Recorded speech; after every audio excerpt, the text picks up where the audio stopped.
What's going on, everybody? Hello, hello, hello. How are we? Hit the like button when you come in. Go ahead and hit that like button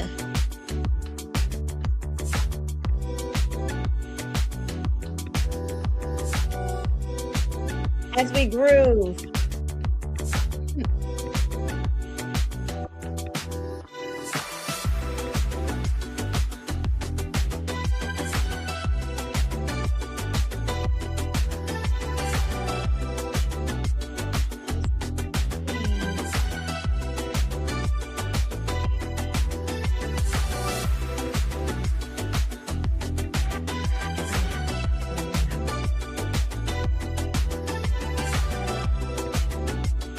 All right, let's see. I need one more thing. How's everybody doing? Hi, Carmen. Hi, Sarah. Would it really let you? My family. Barry. Barry in here tripping already. Jeez. All right, let me get the link. Here is the link to debate.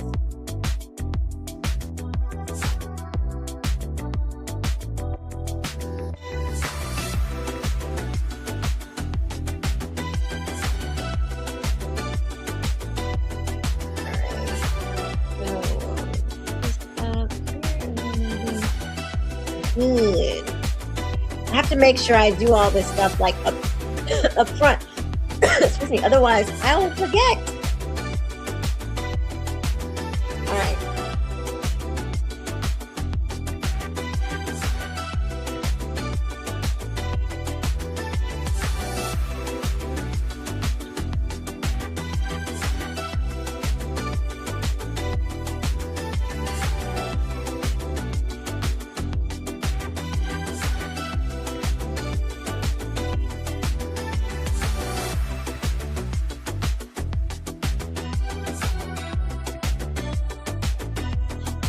Let me just get this pinned up here. 1 second, pause.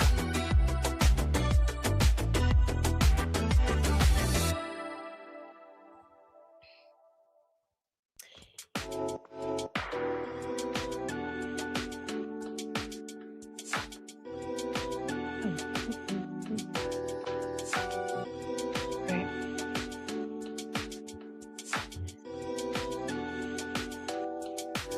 Sugar Shane topics. Hello, hello, hello.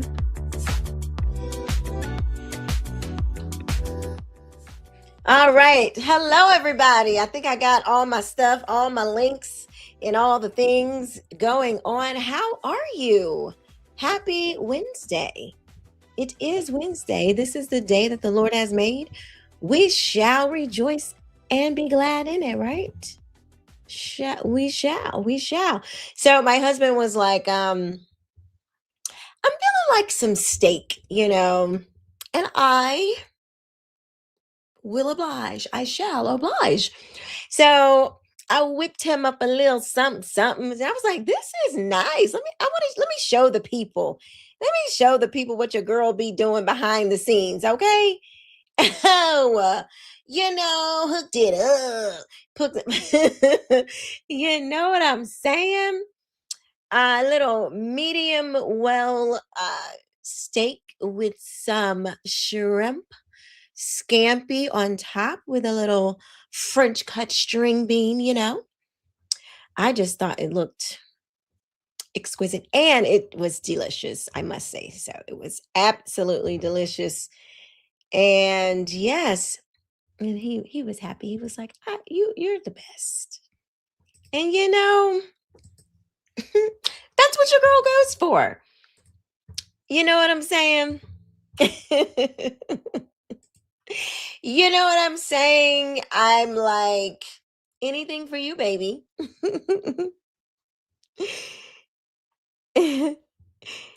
Redeemed in Jesus Christ. That is real meat, right? This isn't a trick, is it? It is definitely real meat. That is a cow. Well, it's the left. It's what's left of that cow. Oh gosh. Mm-mm. The Bible says no pork or animals that don't chew the cud. Are you a Christian, Tiffany? You've been here before. Are you a Christian? Hmm? Hmm? Are you a Christian? I'd like to know that. Hi, Trihente. I'ma just say Trihente because I try. We're gonna call you Try. Started cooking channel now. No. I mean I can cook. Don't get me wrong.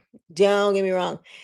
Side angle says, I love when the shrimp comes detailed. I hate when they leave it on there. Well, I bought fresh shrimp this morning and and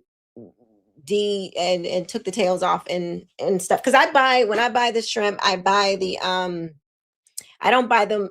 Sometimes I'll buy them already peeled, but I don't know why I like to peel my own shrimp. I don't know why I like to do that, but I do. Um, yes. And you know how you have to get the your pot like really hot when you're doing steak and then you got it. And so like it was kind of steamy in here and then like the steam like made my eyes just like oh gosh. Plus like y'all already know the allergy stuff. So I'm just ugh, I it's crazy. Maru says, hello, I almost forgot about your live. Gasp! Mark your calendar, save the date. You can't be forgetting about these lives. Come on, you can't forget about these lives. Carmen says, I call that a facial. Like this, I mean, but it just, does that happen to anybody else? Even when I was little, like when my mom would cook or whatever, and like there it would be like too steamy in the house, too smoky, even if it's not like anything burning, just like a hot, like a smoke from, when you need the oil hot. Um, it always used to bother my eyes like really bad. Mhm. So, you know what I'm saying. There we go. It also says, um, don't call what your father gave you unclean. It also says it's not what goes into the body, it's what comes out. Okay. But Jesus is saying it's not, what you eat because that's going to come out if you know what I'm saying, but it's what's in your heart that's going to come out. See, he was calling us to a higher level of living, to for us to recognize the spirit within us, the spirit of the Holy Spirit, that we are spiritual beings, that, there is more beyond the natural right here. So that's what God was trying, well, not trying, that's what he was saying. That's what Jesus was talking about. So, oh yes. Jonah White is, are you open for, that's what we're doing tonight. Tonight is debate night. We are debating. So, come on up, hit that link, share this video out. Y'all make sure you share it out. Let me make sure I share it out. Um, because when we share it, this is a new segment, I guess. Did I not pin the link? Ay, ay, ay. What is going on? Let's see. Oh, pin message. Sorry about that. I thought I pinned it. It should be pinned now. Okay, let me check the other one. Um, okay, they're pinned. I thought I did that. Good gracious. All right, it's pinned now. If you want to discuss, we are talking about the Black Church. It is not biblical. That's the topic for tonight. It is not biblical. And is not biblical. Prove me wrong. Okay? Prove me wrong. So if you guys could also put some gold hearts in the chat for your girl, I would love that. Please do put some gold hearts in the chat for your girl. All right, y'all are not hitting. Okay, come on, hit the like button. Hit the like button, everybody. Let's see. Prove me wrong.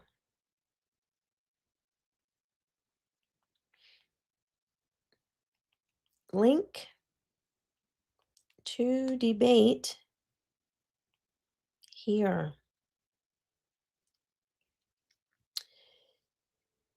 Oh goodness. I am not like um side angle says it's really not. I remember the day I stopped going. Um why'd you stop going? Like you stopped going to church as a whole? Did you stop completely and totally?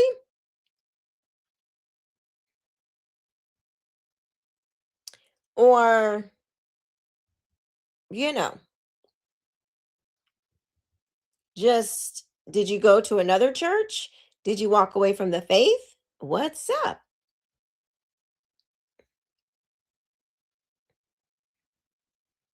What's up? Okay, that one, and then this one.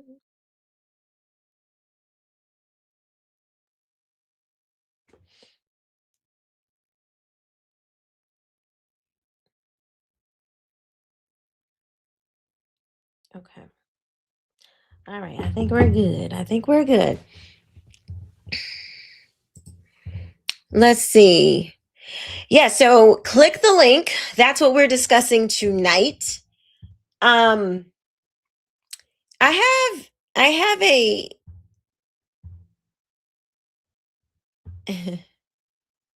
okay, let me read these first. I saw the janitor flip the breaker and turn the AC off outside. Everyone was hot using the popsicle stick fans. The pastor passed around the gold bowl to try to have us donate to get it fixed. Wow, that's crazy. Well, you know, I hope you don't think that all churches are like that because they're not. Just like, there could be, a Whole Foods that does something crazy, one Whole Foods. But we always do that. Like we'll still go back to Whole Foods. We just won't go to that Whole Foods. But when it comes to the church, sometimes people will something will happen at a particular church and then we throw up our hands and say, "See, it's all churches are bad." So um so that's not, I don't think that's a good way to look at it.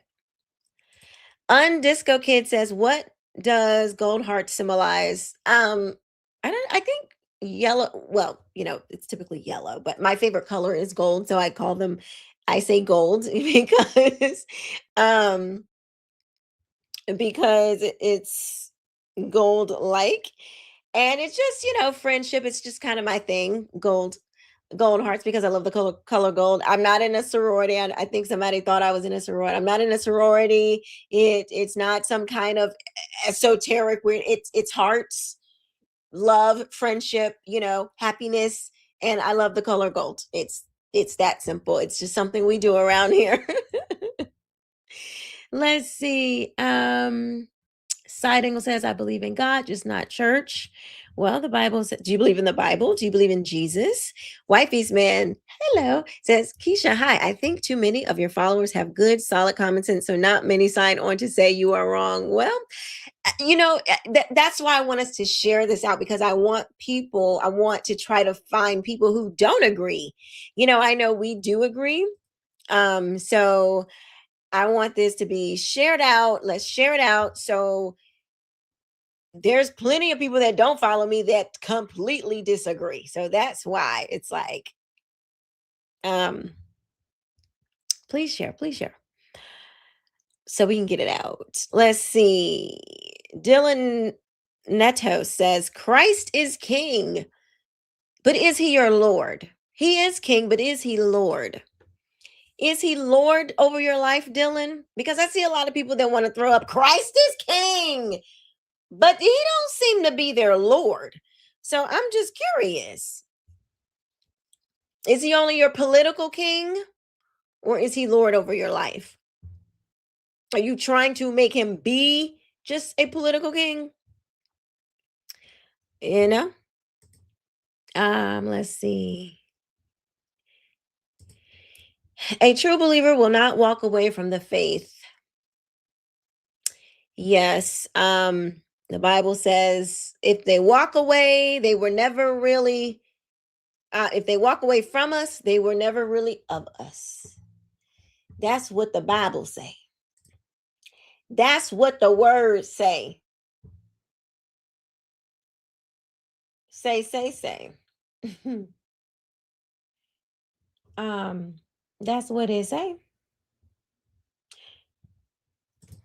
The other thing I was trying to, I really want to go live on TikTok because I believe that these type of shows would like we could get more people interested from TikTok, but I cannot figure out how to go live over there and stream. It is just like really difficult for me 'cause I don't know how to do it. Anybody who does anybody know how to like figure it out? Email me, Keisha at KeishaKing.com. If you are like an IT person and you know how to hook all this up and like stream to all the to all stream to TikTok because I know how to stream to everywhere else, but streaming to TikTok is weird. And I have the qualifications to stream, but I can't figure out how to do it.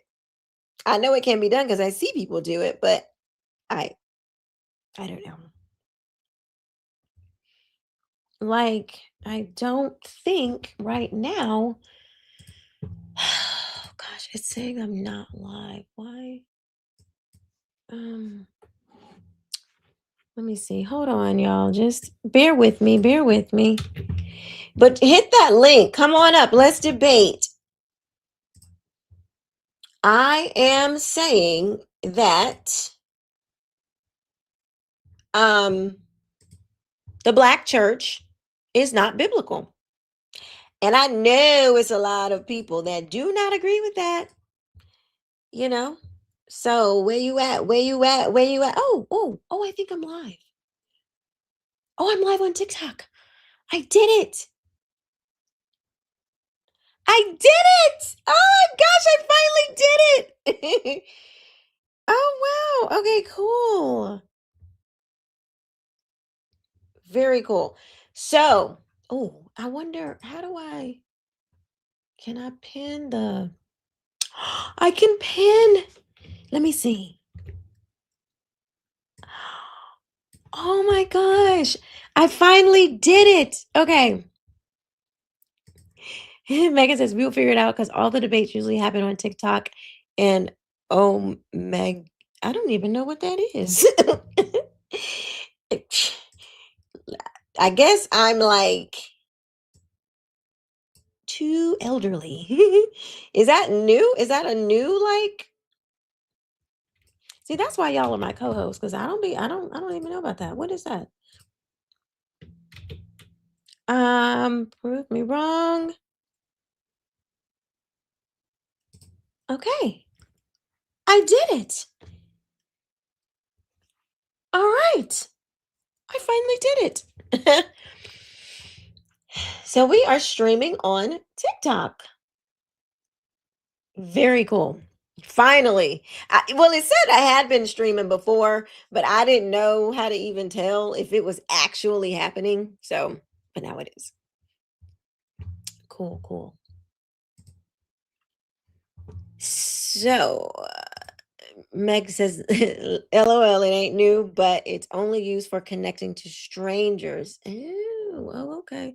Everything else is like connecting to people you already know. And this is, how do you say it? Omegle?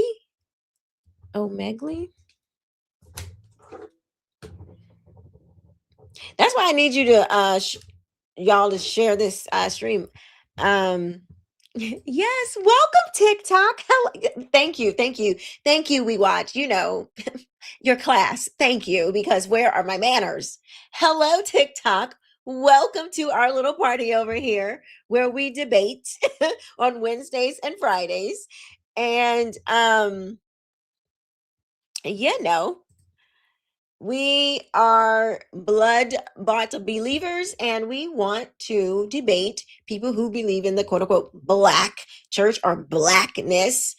We do not believe, I do not believe, I will speak for myself, I do not believe that that is biblical. So please come up and debate. Let's do it. Thank you, we watch. You're classy, darling. You're classy. Okay. Um, Somebody said, okay, Duke minus the groove said, your Erica Kirk skit was crazy. Where did you get that outfit? In my closet. It was like, it wasn't really all that deep. It was just, um, I found a hat that said freedom. I had a black leather, well, it's not real leather, it's like a faux leather jacket, but it's a nice jacket. um, and I just had on some black jeans. That's it. But you know, when I first saw the the you know, her what she her post, I felt like people totally missed what she was saying. And then she just looked like, you know, it looked like it reminded me of the throwback of you know, Rhythm Nation. And I just wanted to support her, you know, because I felt like everybody had been dumping on her. And I'm just sick of it. It's just so disgusting. It's like bleh, so gross. Um you missed it. Y'all want to see it? Do y'all want to see it really quick? I got another one coming up for you too. That's gonna be not with Erica, but it's about it's about something else. Um, I think it's funny. I don't know. We'll see. Y'all might not think it's funny, but I think it's funny. I think it's funny, honey. Let's see. All right. So I'm a trip. Here it is. 5, 4, 3, 2, 1. And here's what I've realized through all of this, truly having Oh, wait, hold on. You won't hear the music on there. Dang, if I play the music though, it's YouTube is gonna it's going to demonetize it. Like it won't play it. I mean, I can play it without, but you have to go to my shorts on my YouTube channel, and then you'll be able to see it. But this is what it lived was. through There's quite music playing on literal the hell background. these past 7 months. If you strip someone of their humanity long enough, you will arrive at the chilling conclusion that they don't deserve to exist at all. Every morning I wake up to a new headline lying about me. I have comedians dressing up in whiteface. I have people saying I'm not fit to be CEO, and I have Candace Owens claiming I murdered my husband. And the list goes on and on and on. Speak up for the widow, speak up for the children, speak up for the family, speak up for the nation. Yeah. Yeah, so that was it. What was your problem? I don't know what that means. I don't know what that says. Um, but yeah, I was just kind of sick and tired of people just not not standing up for her. Um, and so I just wanted to, show some support in my own little creative way. So, oh, thank you, We Watch. Y'all are so sweet. Y'all are so sweet. Hi, Marla. Hello. Okay, so I found until someone has the courage to come on up and, uh, debate this topic. Prayerfully, we get some people that will. Brandy says, I am here, darling. Y'all can start now. The show can begin. You're going to fit in really well over here. Okay.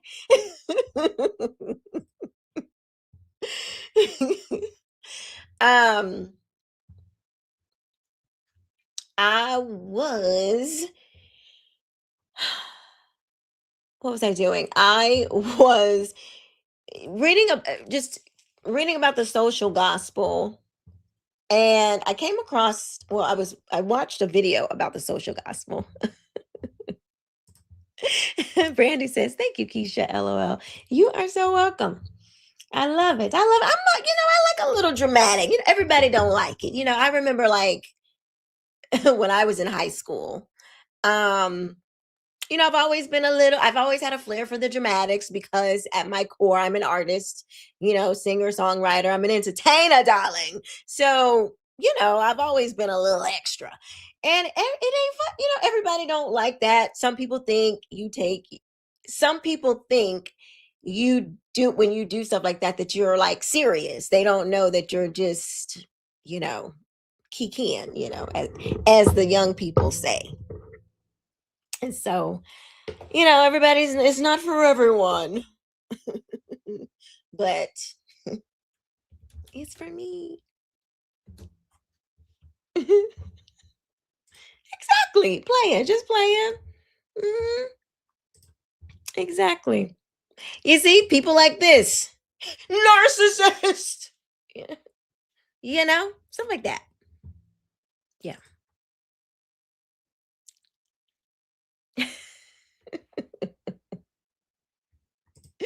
I love it, Keisha. And exactly.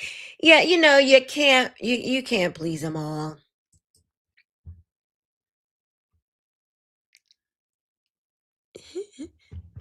So I want to show you guys what I found, just so we get serious.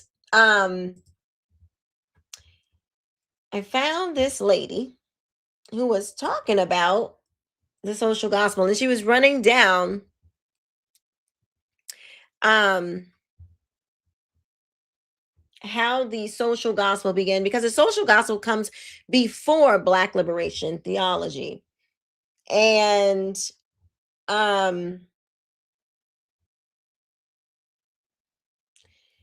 she was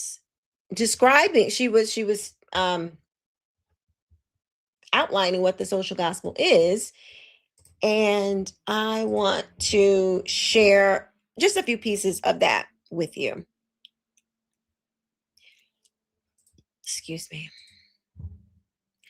All right. Hard to please guy. Yeah, your name says it all. I'm sure you're a real peach.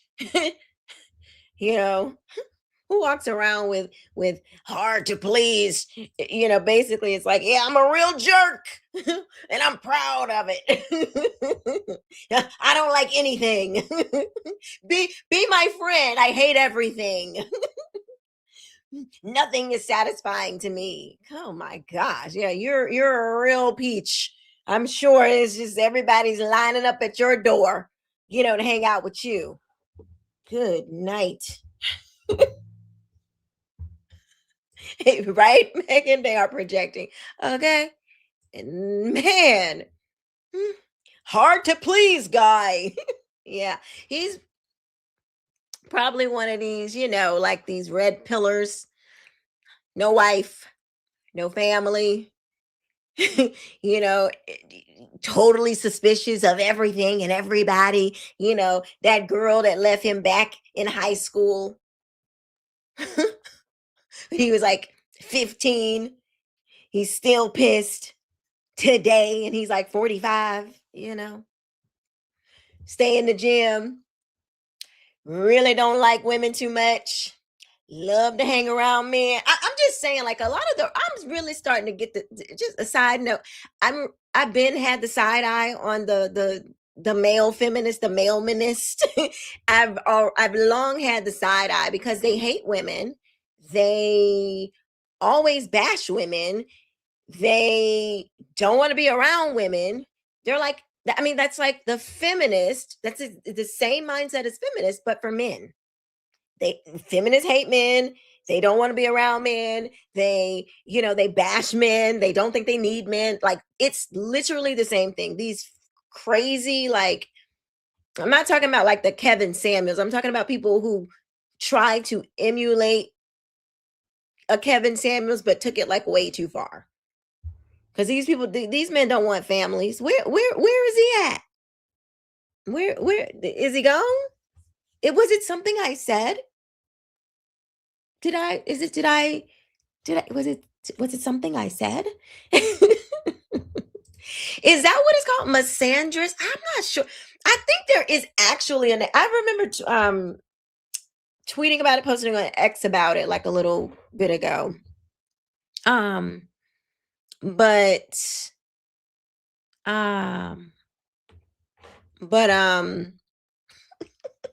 y'all so funny. Megan says she may have raptured him out. There is a name. There is a name. It's like having a dog that bites when you go to pet it away.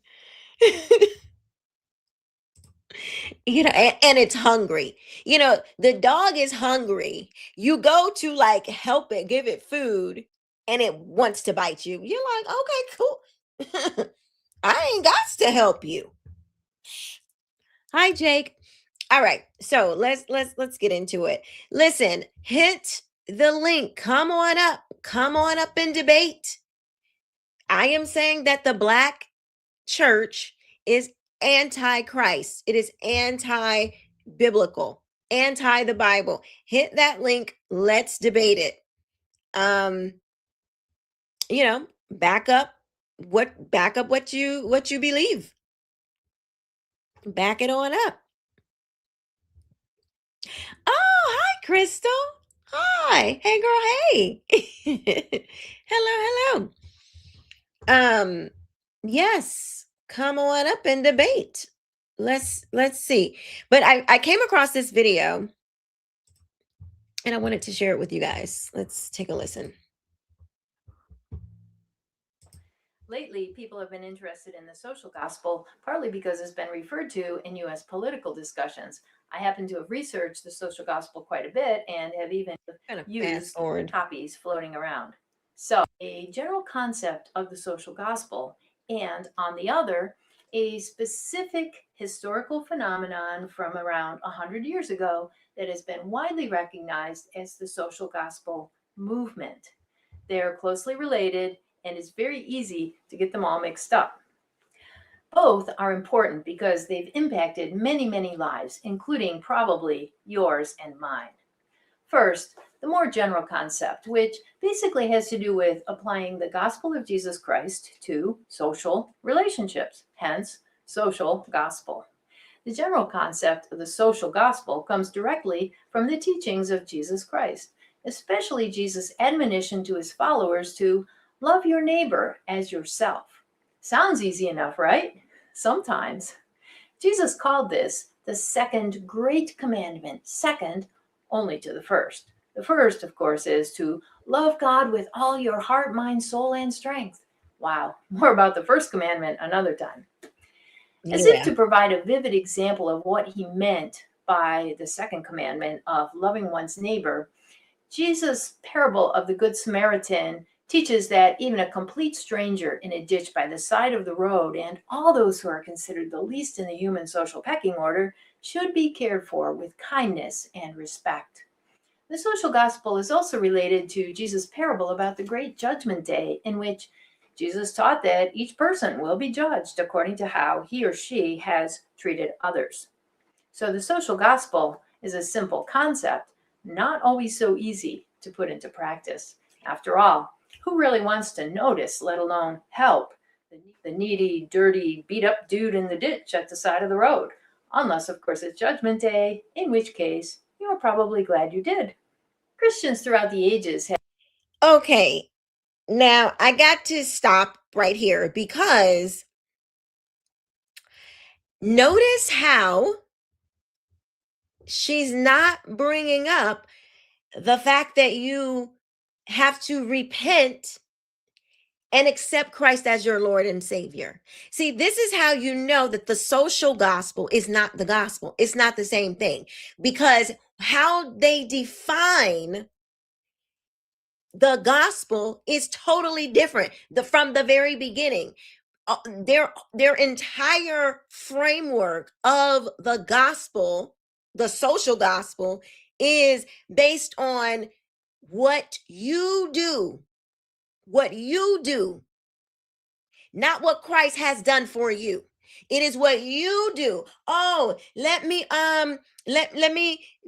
help this person, which is great. But the very first thing you need to do in order to really fulfill Christ's requirement of loving yourself and loving your neighbor is to love God first. You got to accept Christ first, because your definition of love is not even going to be right until you need the light.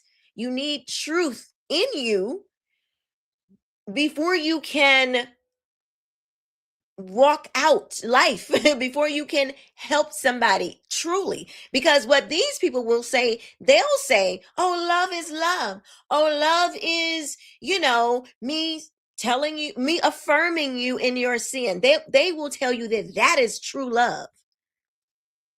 See, so the very first premise, the premise of the social gospel is wrong, because it does not even begin with the truth. It doesn't begin with the Bible. It begins with your own actions, what you do. It's not about Jesus. It's about what you can do in and of yourself. That's how you know this stuff is false. Have grappled with the meaning and ethics of these important but sometimes challenging relational teachings of Jesus. To give an example, in the 1700s, more than 100 years before the expression social gospel was popularized in the US, English Methodist priest and theologian John Wesley used the expression of social holiness to convey much the same idea. Holiness for Wesley was essentially a synonym for active love. He used the expression social holiness to describe the love of God in the heart, life, and social practice of a Christian. Because of this conviction about social holiness, Wesley was an avid proponent of the abolition of slavery, which he called the execrable sum of all villainies. He also advocated for the provision of education for all children, even the poor, among other social reforms. This sounds so good, but it's wicked. It's like, oh, look, they're going to help. Look, they want to, advocate for everybody to get educated. Yeah, but they want everybody to get educated from the government. They don't want you to educate your children. They don't want we, the people, to educate your own children. They want to educate your children with their information. That's what they mean by we're going to educate. Yeah, of course you want to educate everybody, because you want to indoctrinate them into your social gospel, your enlightenment, your postmodernism. That's what they want to enlighten you to. That's what they want to teach you and your children.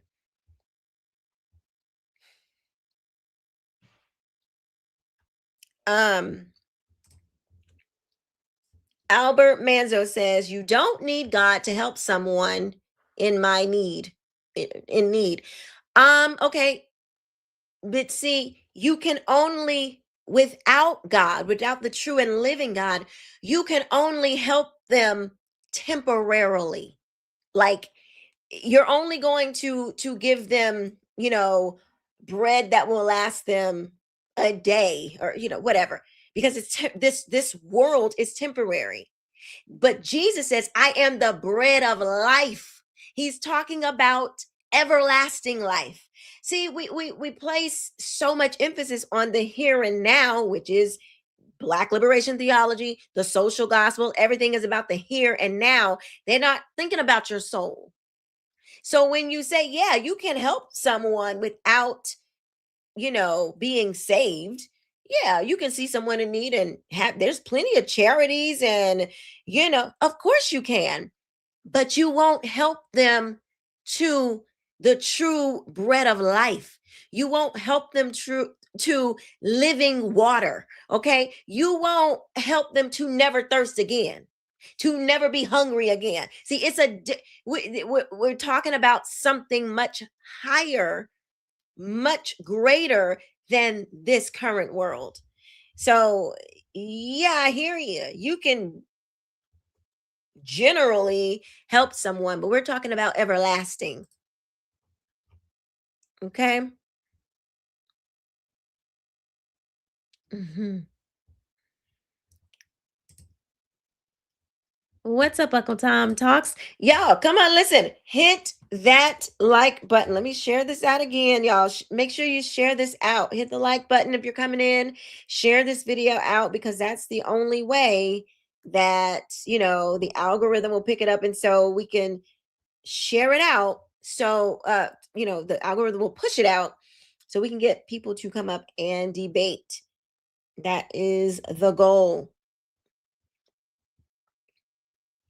So let me just type this again. Click that link. The Black church is not, is anti-Christ. Prove me wrong.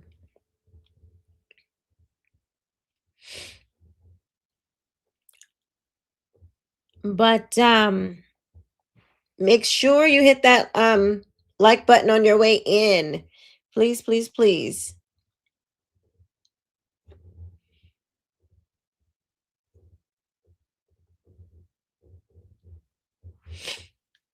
All right. Let's see. Hi, DT. Welcome, welcome, welcome. Okay, let's see what is okay, let me see if I can read y'all's comments. Jake Gritner says, only the Spirit of Christ brings the change. Without him, you cannot elevate your stature a fraction. That is true. Like you can do, you have the ability, obviously to have compassion and to, have things like that, but you will not have true, like you won't get the depth of it because those things only come by the Holy Spirit. You won't get the depth of life. You won't get the fullness. And you're certainly not going to get everlasting life if you don't accept him as your Lord and Savior. So let's see.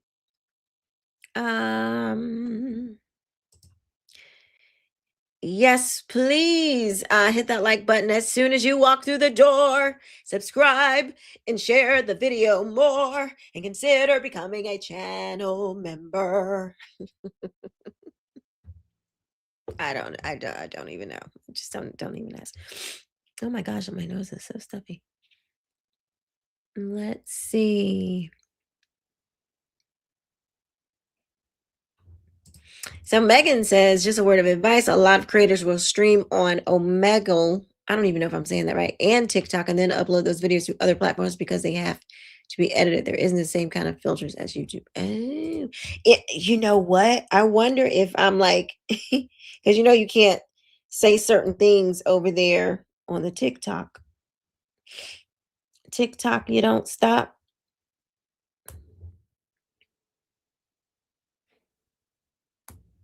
Did they take my video down? Hold on. Did they take it down? Oh, okay. No, it's still up. All right.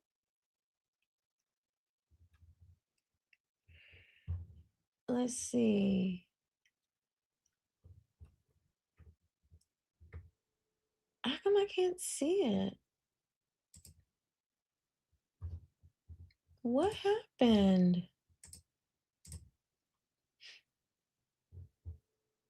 Okay, no, it says I'm live. Okay, it's there.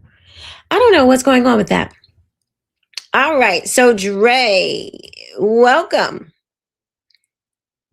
Wait, hold on. Oh, wait, okay. 1 second, Dre. I got my friend Chuck is here. He was able to pull up. So hold tight, Dre. We will get you up in just a second. Hey, friend, what's going on? Hey, what's up? Hope you don't mind me swinging by the neighborhood, Swing on through. Swing on through. I'm glad you just came in, and we just got somebody that wants to chat. So let's see. Hi, Dre. How are you? Hello, hello. We can't hear you.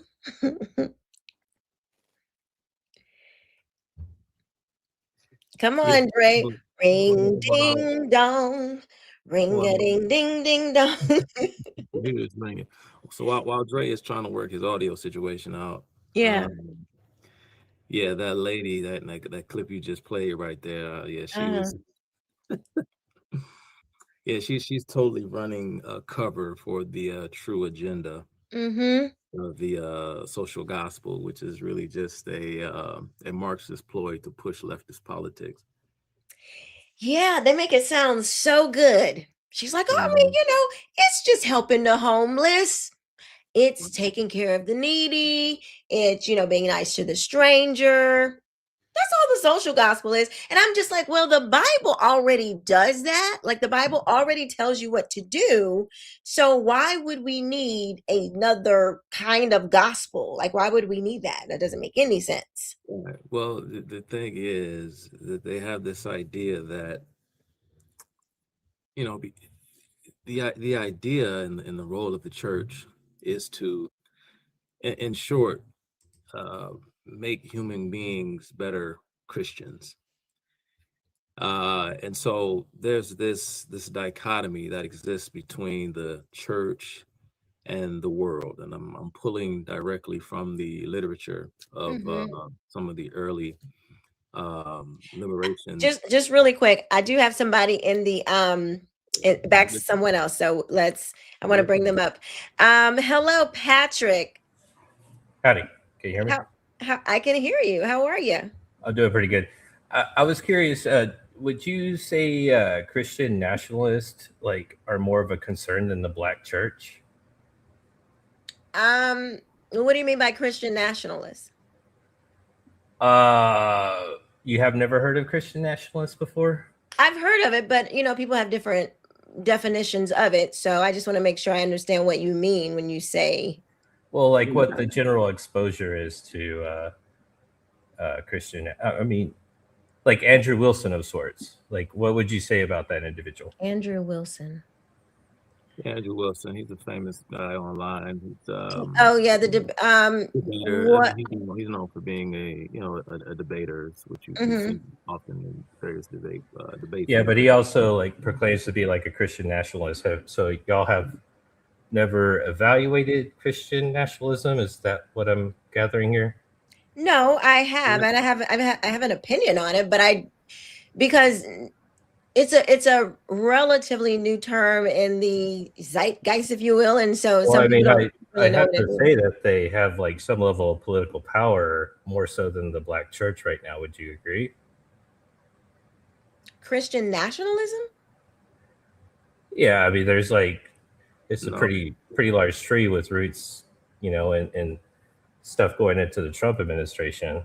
Okay. Now we're getting to it. Just come on out and say what you really feel, bro. Because, like my friend Keisha said here, this whole term Christian nationalism is one of those things, and I agree with her when she says that it's a relatively new term, in terms of how recently it has entered the political lexicon, and I don't think it's a term that has been quite well defined. To be honest with you, I think it is nothing more than a trumped up, pardon the expression, pardon the pun, not intentional, trumped up pejorative. Yeah, but Used there's to, like some level of influence from these folks, okay, right? well, what I'm asking you to do politely is to explain to me what you mean by Christian nationalism. I myself have never fully evaluated Andrew Wilson. I know who he is, but I'm not necessarily a fan. Let's just say I don't have anything. you know what Christian nationalism is. I don't understand this concept. I don't. Here, let me say this, because this is what when I hear Christian nationalism, I think of someone who is in office that wants a Christian theocracy. You don't think that exists right now? No. Sir, do you think that Donald Trump is a Christian nationalist? He has prayer circles. Did Obama have prayer circles? Do you understand what a theocracy is? Are you saying we're a theocracy? No, I'm saying in order to be a Christian nationalist, we would have to have a theocracy. In what I understand Christian nationalism to be, we wouldn't have a constitution. It would just be the Bible. That's what it would be, the Bible. And then we would. I mean, I firmly believed in the separation of church and state for pretty much my entire life. That's not what, no. Okay, it would be like Sharia law for America. No, that's what I'm watching is what I thought was the teachings of Christ being weaponized. That's what I'm currently watching by the current administration. How so? On immigration? How so? What does that mean? On we could bust out the Bible and start reading, but Jesus is very specific on this matter. What does Jesus say about immigration? About strangers in your land? About strangers in your land? Yeah. So strangers in your land. So that somehow relates to the current political situation as far as illegal immigration. Well, I would have to, if this guy was talking about strangers in the land, and he's where do you live? Where do you live, sir? I'm in Texas. You're in Texas? Uh-huh. Okay. Does anyone have the authority to just walk right through your front door? Can I come live with you? Me too. I want to come too. No, Keisha, let him answer. But hold on. I'm not proclaiming to be a Christian here. Okay, so you wouldn't have a problem if Trump didn't profess Christianity, which was going to be my next. I would agree with. Yeah, I would actually agree with that point right there. If like there was like a really definition of like, I'm doing this for my own self, right? That we're not involving Christ or any of his teachings. We're not having prayer circles. This is my agenda. I want to get rid of illegals in this country. Never talks about Christ.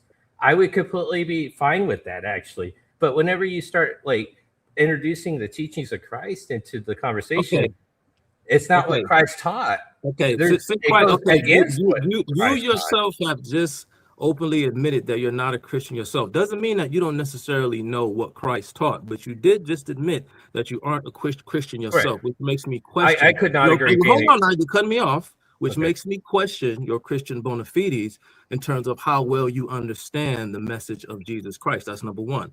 But again, you didn't answer. Well, you did answer my question, but not so much, because you kind of avoided my question, because your issue. Hold on now, you cut me off again, because your issue is with illegal. Your issue is with illegal immigration. Now, do you want to argue the merit of this whole issue of illegal immigration versus some other kind of integration, or do you want to argue or do you want to argue whether or not, as my good friend Keisha just said or described, are we as a country moving into some kind of top-down Christian? You know what a Pharisee is?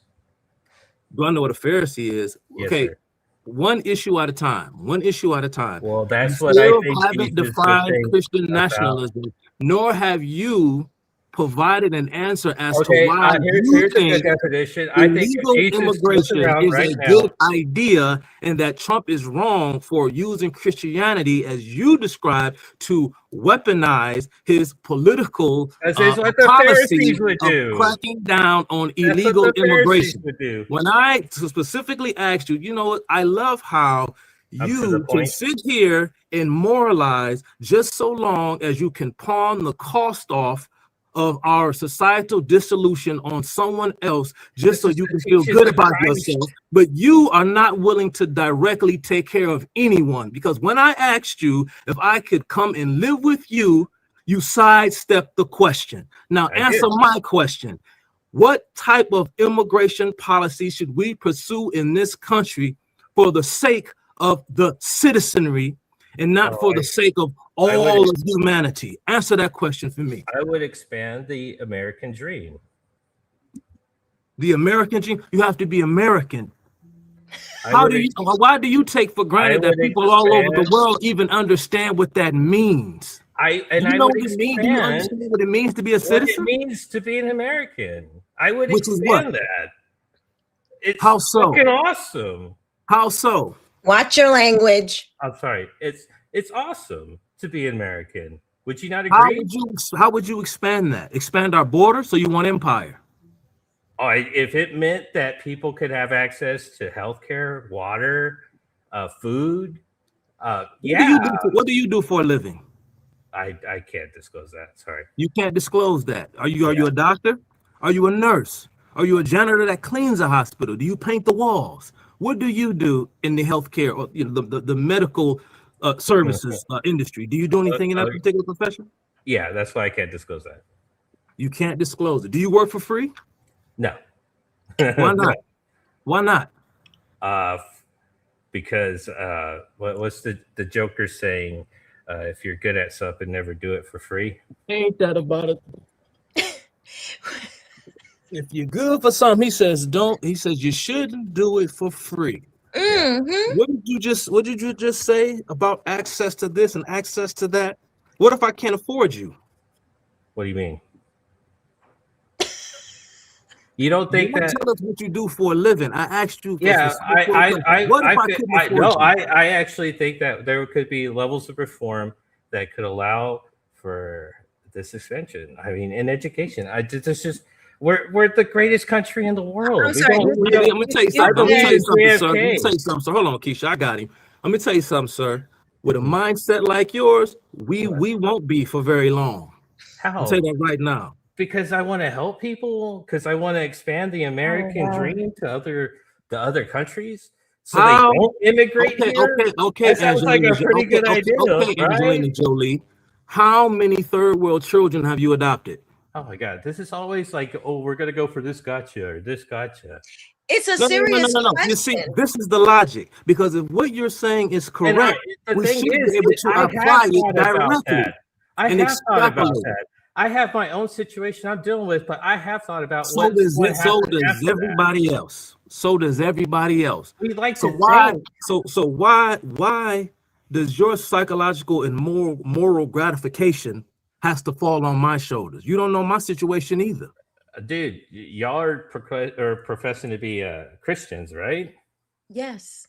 So I'm just testing your Christianity here, right? Then you don't understand Christianity, because if you think that it is, yes, we should help people. We do help people. Christians are the most generous people in this country, are Christians. It is the Christians that give the most. So let's just put that fact out there. The other thing is, it sounds like you want something for other people that you won't even demand for yourself. Like, we should open up the country for others to just come in. I'm not saying open the country. You said immigration. What? You mentioned immigration. Yeah.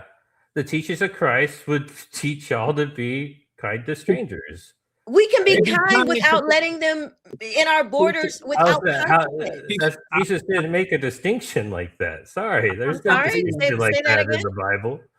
There's no y'all reach on other distinctions in the Bible Christ never talked about. He talked about so God. Yeah, I mean, I could switch the gear really quick, and we can talk about greed. Do we want to talk about greed? Because Christ talked a lot about greed. And yet here y'all are. You're gonna get muted if you don't. All right.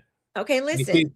Does God not? Let me ask this. Does God not say that there are requirements, boundaries, borders in order for you to get into heaven? Are there boundaries that you have to abide by? It's interesting you mentioned that, because Jesus Christ is pretty particular on the going to eternal hell or eternal fire with the strangers in the land quote.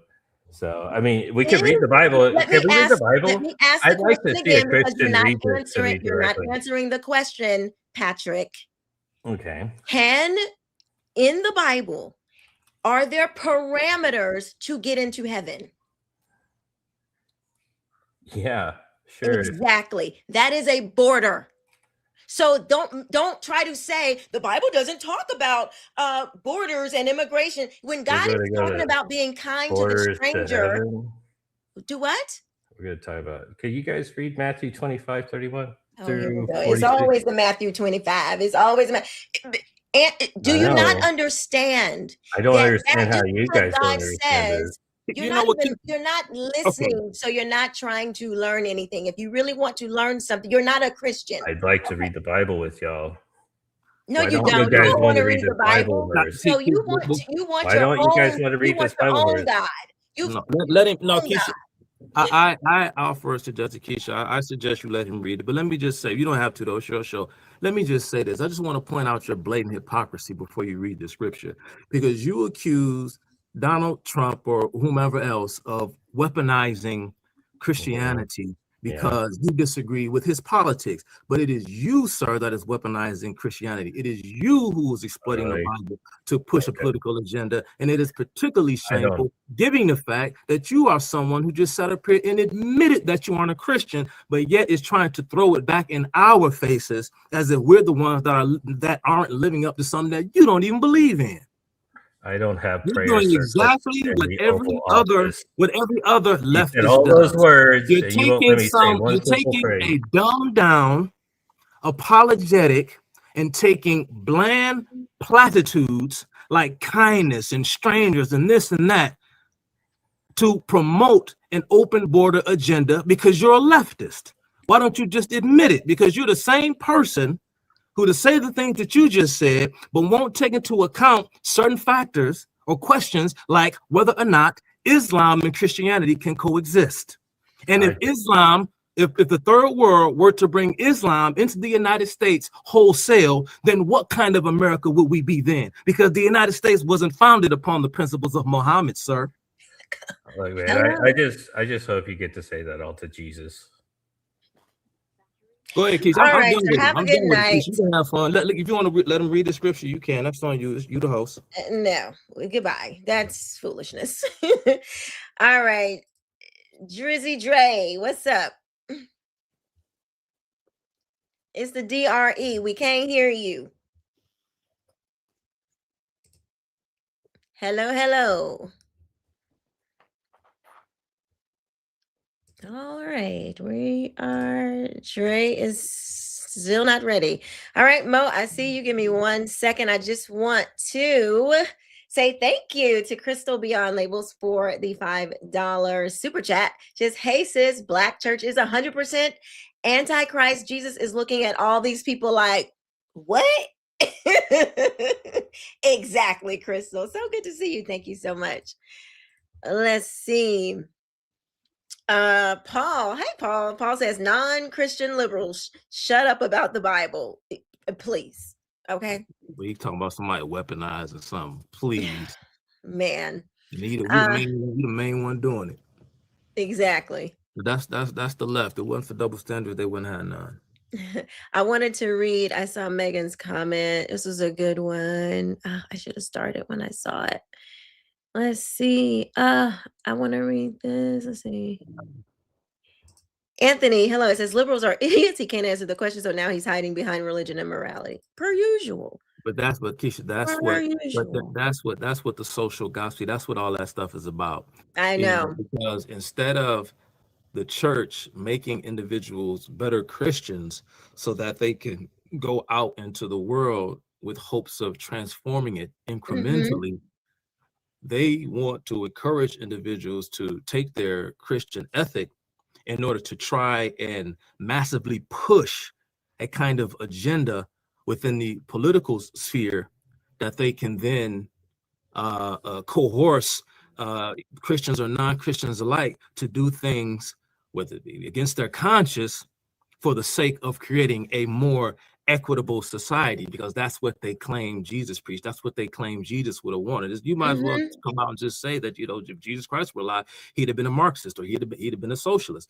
This is what the liberation theologians teach. This is what they believe. And, you know, we can get more into their literature and quote some of them to prove that.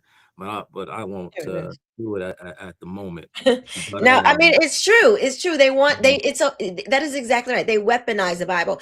But I just wanted to read this because this is good. God gave his chosen people borders for their land, and there is borders and a gate to heaven. Sure is.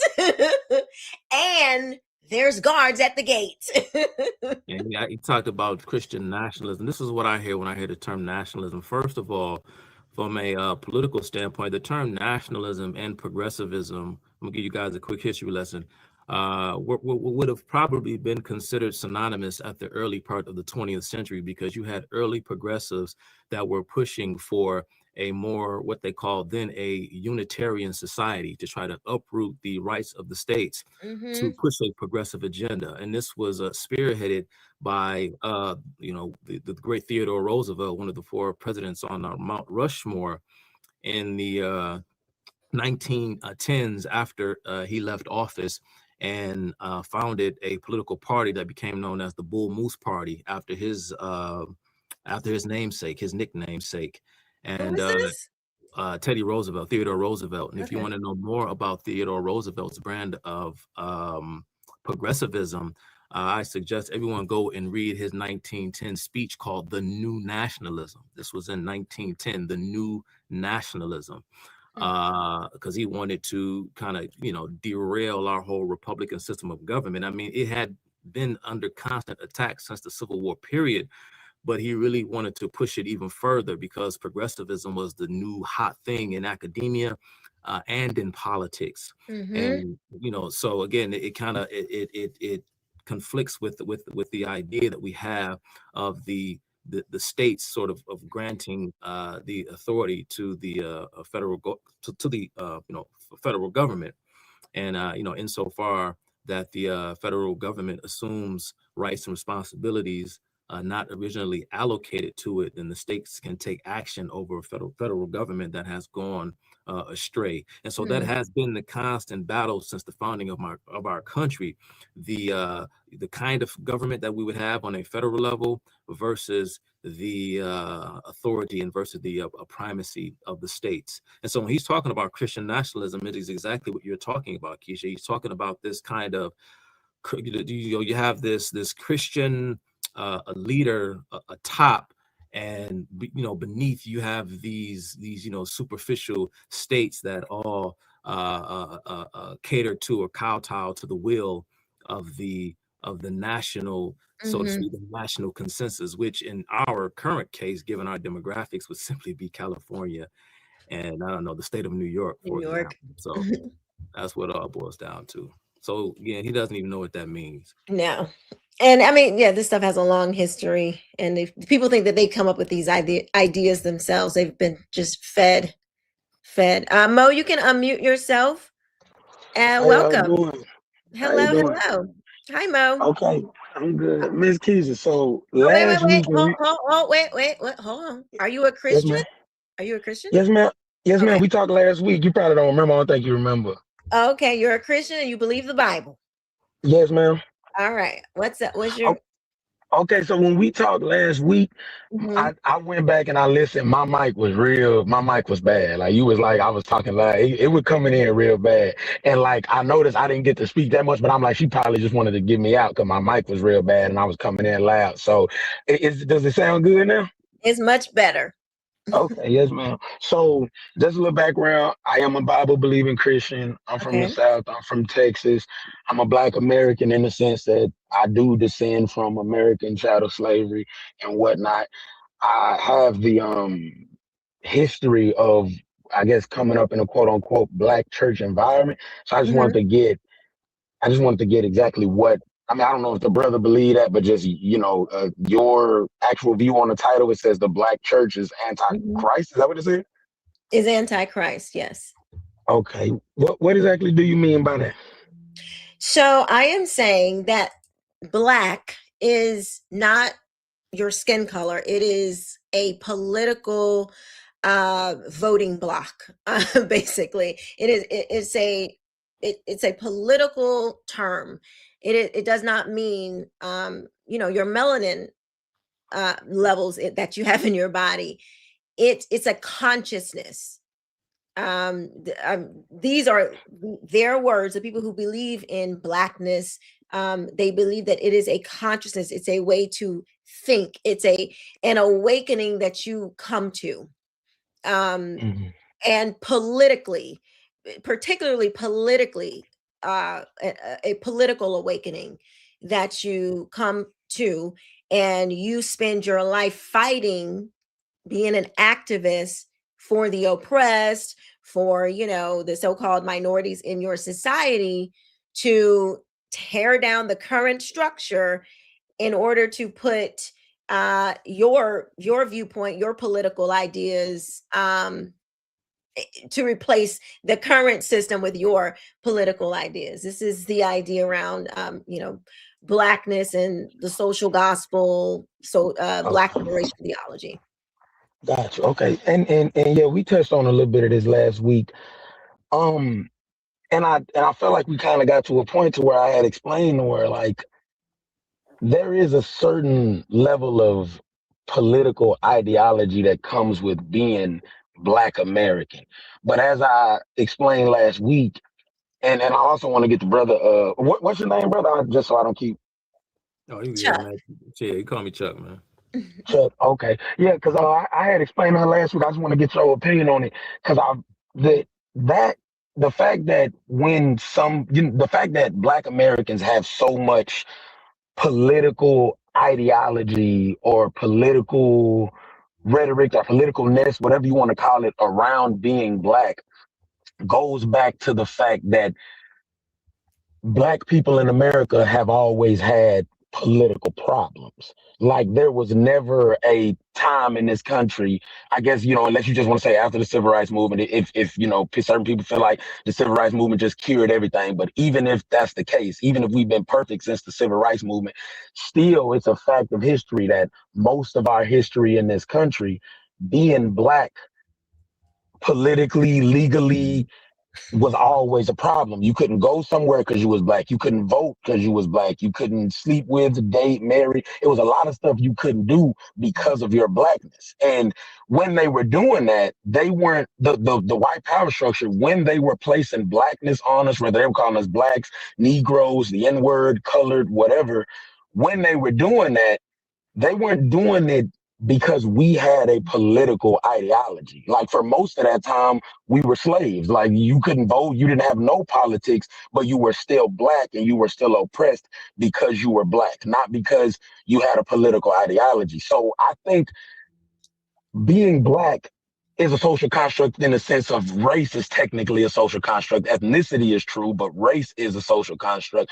But social construct, money is a social construct, but you ain't gonna tell that to your rent lady, you're gonna pay the rent. You know what I'm saying? Like, so social constructs still have real world implications. And because of racism and the history of white supremacy, Blackness and whiteness is a thing that when people hear it, it means something, whether it's political, whether it's racial, regardless. You know what I'm saying? So just to wrap it up, I think that Blackness is, because it seems like what you were explaining last week, you were kind of saying that Blackness is pretty much something that left-leaning Black people made up as a way to get power in this country. And I'm just saying that Blackness was a thing before America was even founded. No. Go ahead, Chuck. And the reason why you discount that claim, I don't know if you said I said it, but I mean it's a fair statement nonetheless, is because everything that you just ran down, and it's unfortunate because it goes beyond the scope of this live stream, it goes beyond the scope of this conversation, because there is so much nuance, subtlety, and complexity to what you just said in that diatribe. There are a lot of facts that you, quote unquote facts, that you simply take for granted. And you said a lot of things that weren't true. And we just don't have time to unpack them. For example, when you make— Can you give me a couple of them? When you make certain statements, when you say such things as white supremacy, for example, or again, when you base societies, you imply, should I say, let me try to be careful, I don't want to mischaracterize what you said. You imply that race is within the context of the United States, that race is its chief organizing principle, and it's not. And well, so that wasn't the point I was making. I wasn't making that point. Yeah. Okay. Because, well, let me apologize. Because there have been conflict amongst whites as well. Keisha had a debate, I had a conversation with the gentleman a couple of weeks ago over this whole issue of ethnicity versus race, and these various issues and these various questions. But because the left views the history of mankind sort of reaches its some kind of point of fulfillment, that the story of man is the story of conflict between classes. Now the problem is that there is some truth to that, but it's a lot more complicated than that. And when you think that your identity, hence your quote unquote, this is not a term you use, but I'm going back to the ways in which those who coin these concepts that we're jousting with tonight, like blackness or black liberation or black theology or black power and these kinds of things, or going back to how they frame these points of view, and these ideologies. So it may not pertain to you exactly. So let me just put that purpose out there right now. But just for the sake of time, can we kind of touch down on exactly, what I actually, like the points I was actually making? Yeah, when you say because I'm not a liberal and I'm not a leftist, so I don't want to even be in the same category with them, because I it's a lot of stuff they talk about I don't believe. So I definitely don't want to, get lumped over there. But it's funny, if I just may really quick, you might not be a leftist, vote for leftist, but what you're espousing is leftism. The very idea that you think that your skin, that you essentially, what it boils down to is that you believe that because you are Black and that Black people in this country there's a history of Black people going through slavery and hard times in this country, you believe that past is brought forward today, and you are still, fighting the oppressive system because you're Black. Like because you're Black, you've taken on the weight of oppression and can't vote and all of these ideas. Now I would say that's kind of unfair because I never said that though. Just by the way, it could also be that, and it could also be that there are certain Black Americans who go right into the quote unquote Black liberation struggle because they are Black, or they feel the white man doesn't like them because they're a Black. But there's also room for me to feel this way based off studying history and current events and how the world. Mo, why would you feel this way if you never went through it? You said that you studied history, so now you feel this way? That doesn't even make sense. No. I said history and I said current events as well.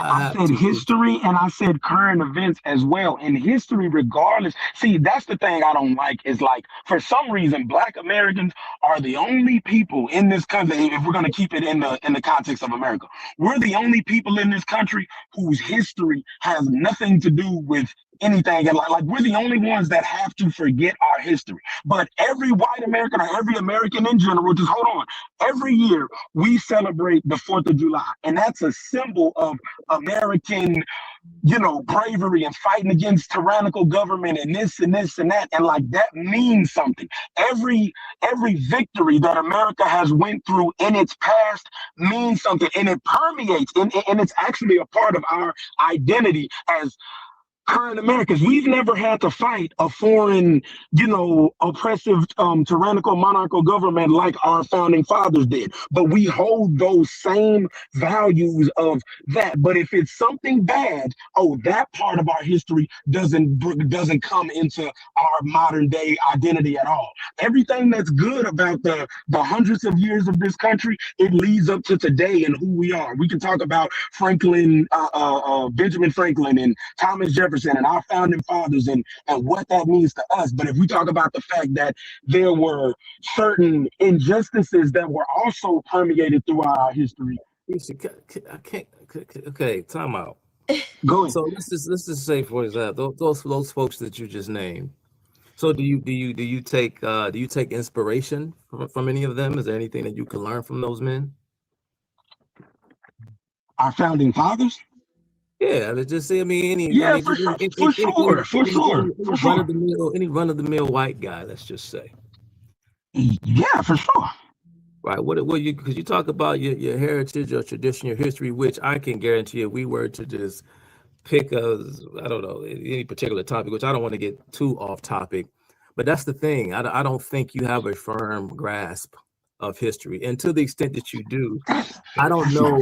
I don't know how relevant that is to a totally separate issue, which is one of politics, which is what you mentioned earlier when you talked about how Blacks for the longest time, I think you used the term political power, they had no presence in politics. And I was wondering exactly what you meant by that, and why do you think such a thing is even that important in the first place? Why do I think Black people historically not having political power in America is important? Yeah. Why do I think them not? Okay, so I don't understand. Why do I think the fact that we didn't have it is important? Because I think it's important to have it. And what I said was the majority of our history. One at a time, bro. One at a time. One at a time. I'm sorry. One at a time, bro. No. Just you good. Because I kind of paused, so it was fair game for you to jump in. So since, let's just say, I don't know, I myself have used this term, the rise of the Black politician, since the 1960s, and the left and their knack for the kind of gerrymander. We see what's going on right now with Supreme Court and all these other things. Let me ask you a question. So now that Blacks have acquired unforeseen political power, more political power than they have ever had in the history of our nation over the past 30, 40 years, maybe even 50 years since the end of the Civil Rights Movement. What has that wrought Blacks in the United States? Post-King, nothing of real substance. So let me ask you again, why are politics so important? You got Blacks running every major city in America. But I mean, what I don't understand exactly. You're asking why? Hold on, come on now. Let's not do that. Hold on. I'm messing with you. So you asking why is it important for Black people to be in politics? I'm not saying that every Black person in politics is good, perfect. That the Democratic Party, the left, anybody has used those or has been a good thing for Black people to. Like, I think you think I'm arguing something I'm not. All I was saying at first, just so we don't get off, all I'm saying at first is that Blackness is not purely a political identifier for Americans who are descendant from chattel slavery. I'm saying that is not. You just described it. You just described it as being that very same thing. That's exactly what you did, because you talked about the collective experience of Blacks and you explained how that has shaped our collective psyche. You just did that. No. I'm saying that I'm saying that when you say Black in America, from an American standpoint, when you say Black, those people that I just described are who you're talking about. So if you say Black, no one thinks you're talking about Mexicans. No, so I was identifying that particular set of people. But you can be identified as a Black person and think exactly like you two, or you can be identified as a Black person and think exactly like Don Lemon. You and Don Lemon are equally as Black, but y'all have two different political views. But y'all both put Black on the job application. Both of y'all IDs say Black. So, but they would never describe us as Black. That would be my question. like Nicole Hannah Jones, like Kimberly Crenshaw, people who are steep, James Cone, they would say, if you're not politically black, then you ain't really black. Being, let's that's not stupid. That's stupid. Okay, but that's stupid though. Like, I don't think that we should hold because you also have people on y'all side that'll say, if you thinking about getting an abortion, black people don't do that. If you thinking about supporting gay marriage, no. I'm saying on the conservative black side in the South. I don't know where y'all from. I'm from the South. In the South, the conservative Christian black people would say, gay marriage isn't a black thing. So there is but they're still black though. They're not gonna say you're not black. So they vote. They will say out of their mouths, I don't like abortion. Oh, I'm a Christian. But they literally vote dang near 90% a clip for the people who are literally saying, I'm straight up pushing abortion. So being politically, I agree with that. I agree with that 100%. But being politically, they're not actually living. They're not standing behind what their mouths say they believe. But they are black. I agree with that, but they are black regardless. Being politically undereducated does not take away your blackness, because your blackness is not tied to politics. That's my point. I could be the most stupidest, hypocritical, conservative, or liberal black person. I'm still a black person, regardless of what I'm talking and preaching. Mo, listen, Mo, I understand what you're saying, right? I truly do. And perhaps, we'd be a lot better off if more blacks shared, had the modicum of grace and respect that you have. But the reality is that most blacks don't. And I would suggest that you are well aware of that. I mean, there are ongoing jokes within quote unquote black culture, or quote unquote the culture, when it comes to a black person straying too far away from the kind of thoughts and attitudes and opinions that a black person is supposed to have. For crying out loud, we have these running anecdotal jokes amongst blacks about revoking your barbecue, your cookout invitation, or revoking someone's black card. I mean, the first every culture does that, though. Listen now, because in every culture or every racial group, does not do it to the same extent, because therein lies the rub, therein lies the problem, because there is a kind of synchronicity or symbiosis between collective culture and collective black identity. And that's the exact point that I'm trying to make. And the reason why we know that to be true is because it is reflected in the ways in which black people vote, because the way they vote expresses their values. And so therefore, if you were to espouse political views that they would consider to be right of center, or at least right of the left, not even so much right of the Overton window, then that's when the insults will start hurling. And you know that just as well as I know that. So let's call a spade a spade. Now, if you want to know that for the other side as well. No. I mean, not to say that it has never happened. I'm not saying that. And I'll be the first to say, because here's the thing. We have to get to what you are saying versus what I'm saying, and versus what the ideologues who promoted these ideas as concepts are saying about the ideas that they themselves have fomented. The issue is, and where the disconnect is happening between the two of us and you, is that I do not think you are all that familiar with the literature as it pertains to this concept of race Marxism. I don't think, I mean, maybe you have, and maybe I'm wrong, and maybe I'm assuming, and we say about people who make assumptions, but we're talking past each other, because you're talking as though you are representative of something significant, and you're not. Okay. And that's the problem. What I'm doing. That is exactly what you're doing. I will say that there is no serious, significant contingent of blacks with conservative views out there who will look at a black person who pushes and is in line with every left-wing agenda and would call them a sellout to their race or non-black for being on the political left. I don't know if there's any sizable or significant number of black folks that are out here doing that. Again, there's nothing scientific to suggest that. Understood. But so, yeah, so I think we should get point away in from that, though.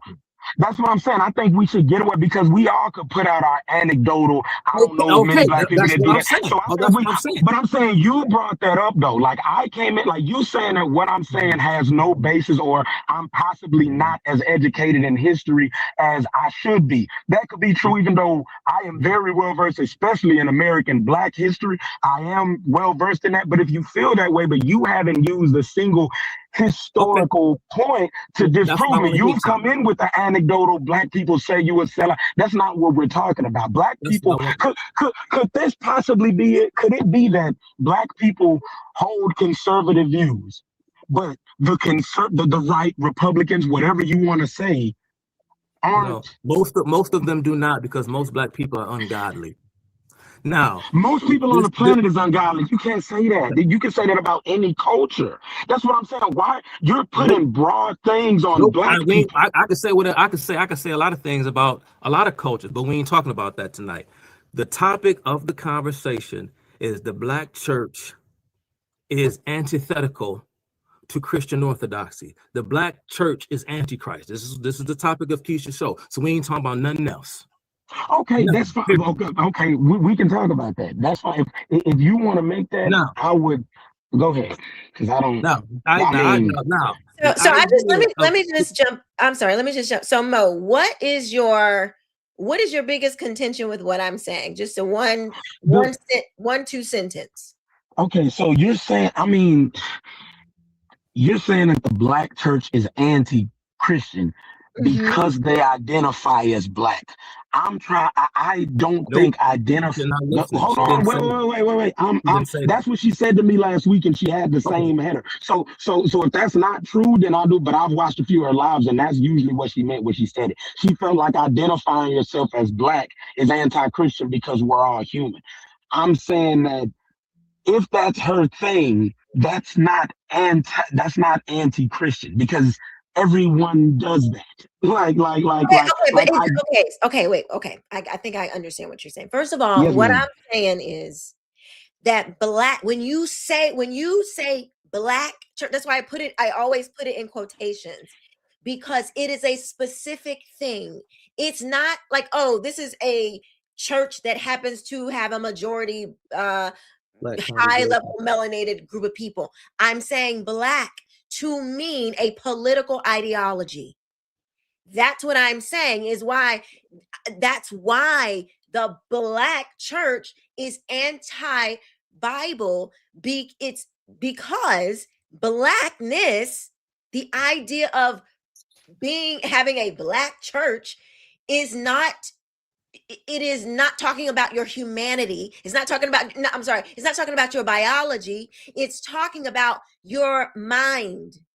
Okay. So let me push back against that. If you believe that, then if you believe that, then if I go round up 50 white people that say that they're pro-black, they'll say everything that Malcolm X would say. They believe everything Malcolm X would say. If I get 50 white people that talk just like Malcolm X and put them in the church, would you call that a black church?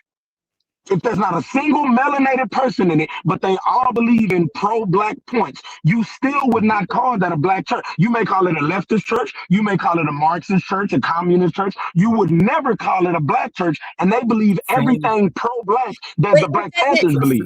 Okay, cool. I wouldn't call it a black church. They wouldn't identify themselves as a black church.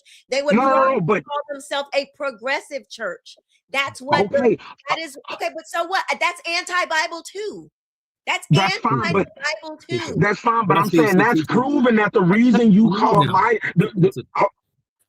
hold on, bro. Just give me 1 second, because I'm trying to speak to exactly what she was saying. And that's proven. That's proven to the point that the reason, if they all thought like that and they were black, you would call it, or I would call it, or anybody would call it a black church. The melanin in the biology is the reason. Because why won't you just say that that's a progressive church to black people? They don't identify themselves that way. Nobody would know what I'm talking about. Even though they identify ourselves as the black church because of their biology. They have the same exact beliefs. They believe the exact same thing. That's The Black church is progressive church. It is leftist church. It is an affirming church. It's the same thing. But because you don't wear progressivism.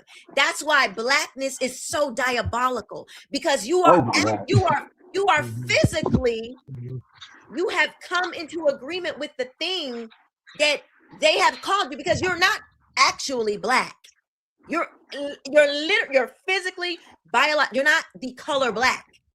So it doesn't even physically, it doesn't even literally mean what we're saying. So they believe the same things. If you took the ideology from the quote unquote Black church and you went to James Tallarico's church, who's a progressive Christian, it would map it exactly onto each other, just like this. Because the social gospel, Black liberation theology, it comes from progressive, it comes from Marxism. That's where it comes from. I take your politics and I go to it. That's the whole point. That's the whole point, because the semantics are irrelevant, because that's the rub, that's the game. Whether you're talking about a progressive church, a leftist church, or a Black church, it all means the same thing. They layer rhetoric on top of rhetoric, layer word on top of word on top of word. It's sort of like the whole old 1930s communist strategy of the Popular Front, to make separate things that are the same thing actually appear to be just that, separate things, when they're really the same thing.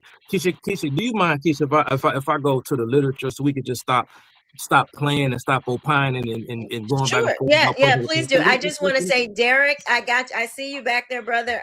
Just hang tight. Don't go anywhere. I want to hear what you got to say. I want to read this to you, Keisha. This is I'm gonna tell you what I'm reading from. This person, they're talking about it. So anyway, MLK's vision. Talking about MLK. MLK's vision and thought can be understood. I'll tell you. This is author. Her name is Rosemary Cowan. Rosemary Cowan. This is her book titled "The Politics of Redemption." I'm gonna just excerpt here from a chapter in her book. MLK's vision and thought can be understood only in light of the strong Black church tradition in which he was part, and his Southern Christian base was an important starting point for the development of Black theology and the revolution which James Cone wrought within theology. Cone's early groundbreaking works, such as Black Theology and Black Power, upheld Malcolm X rather than King as the authentic voice of Blackness. This is political consciousness, not physical traits. This is me talking now. Back to the book. And he saw the Black Power movement as an attempt to make King's dream a reality, an atheistic communist movement, the Black Power movement. Okay. Nevertheless, it was around the radical ideas that King derived from his Christianity that Cone developed a systematic theology pertaining to Black liberation, which is needed due to all of that oppression stuff you were just talking about, right? And this theological revolution gained momentum with the assassination of King.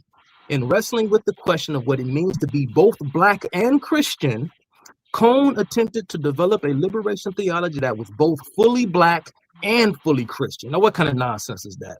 So while he defended historic Christianity from Black nationalist critiques, which rejected Christianity as the white man's religion, he also attacked the theological bankruptcy of white Christianity by placing an emphasis on the affirmation of Blackness as a gift of God.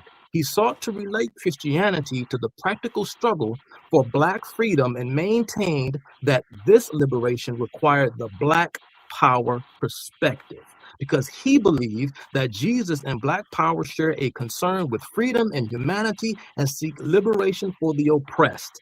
It followed that God's liberating power in history must be evident in the activity of Black power. So instead of you and I going back and forth having these debates, go into the philosophical literature of the progenitors of these ideas and wrestle with that.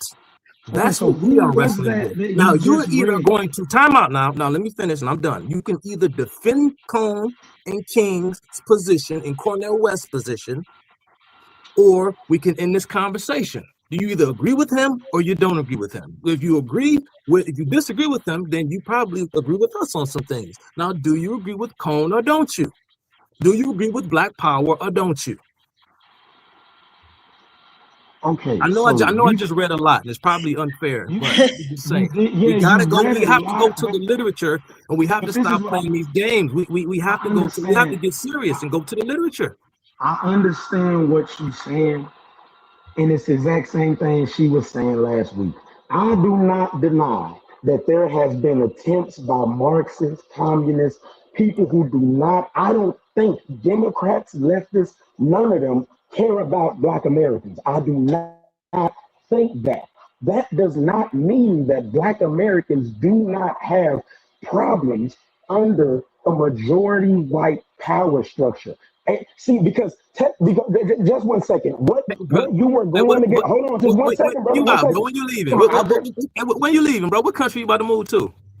Where you live? You see, you doing this. Hold on, bro. I just let you go. So give me 1 second. Give me 1 second. Ghana, Sudan, Chad. Where you going? Give me 1 second, because I just let you go. So give me 1 second, because you really kind of threw off my whole train of thought. What I'm saying is going against oppressions in this society does not. You just pointed out the fact that if you don't believe a certain type of thing that majority of Black people do, they're gonna call you this, they're gonna call you that, they're gonna do that. But soon as I disagree with what y'all saying, automatically I'm enamored, or I don't want to say inspired, but I'm leaning that way because I'm buying into Marxist and communist and leftist ideologies. Did I say you weren't Black? I didn't say that you said that, but I'm saying it's the same mechanism to ostracize somebody. Did I say you weren't Black? Hold on. I didn't think I never said you said that. Let's not do the theatrics thing. Let's try to keep it intellectual. I never said you said keep that. It intellectual. Intellectual in the sense that I just let you read. I just let you read a whole chapter of a book. Why don't you read a chapter? I'm ready to hear you cite something. Listen, if you want to get into this thing that you're doing, we can, because I came in number one. Okay, so let's get into it. Wait.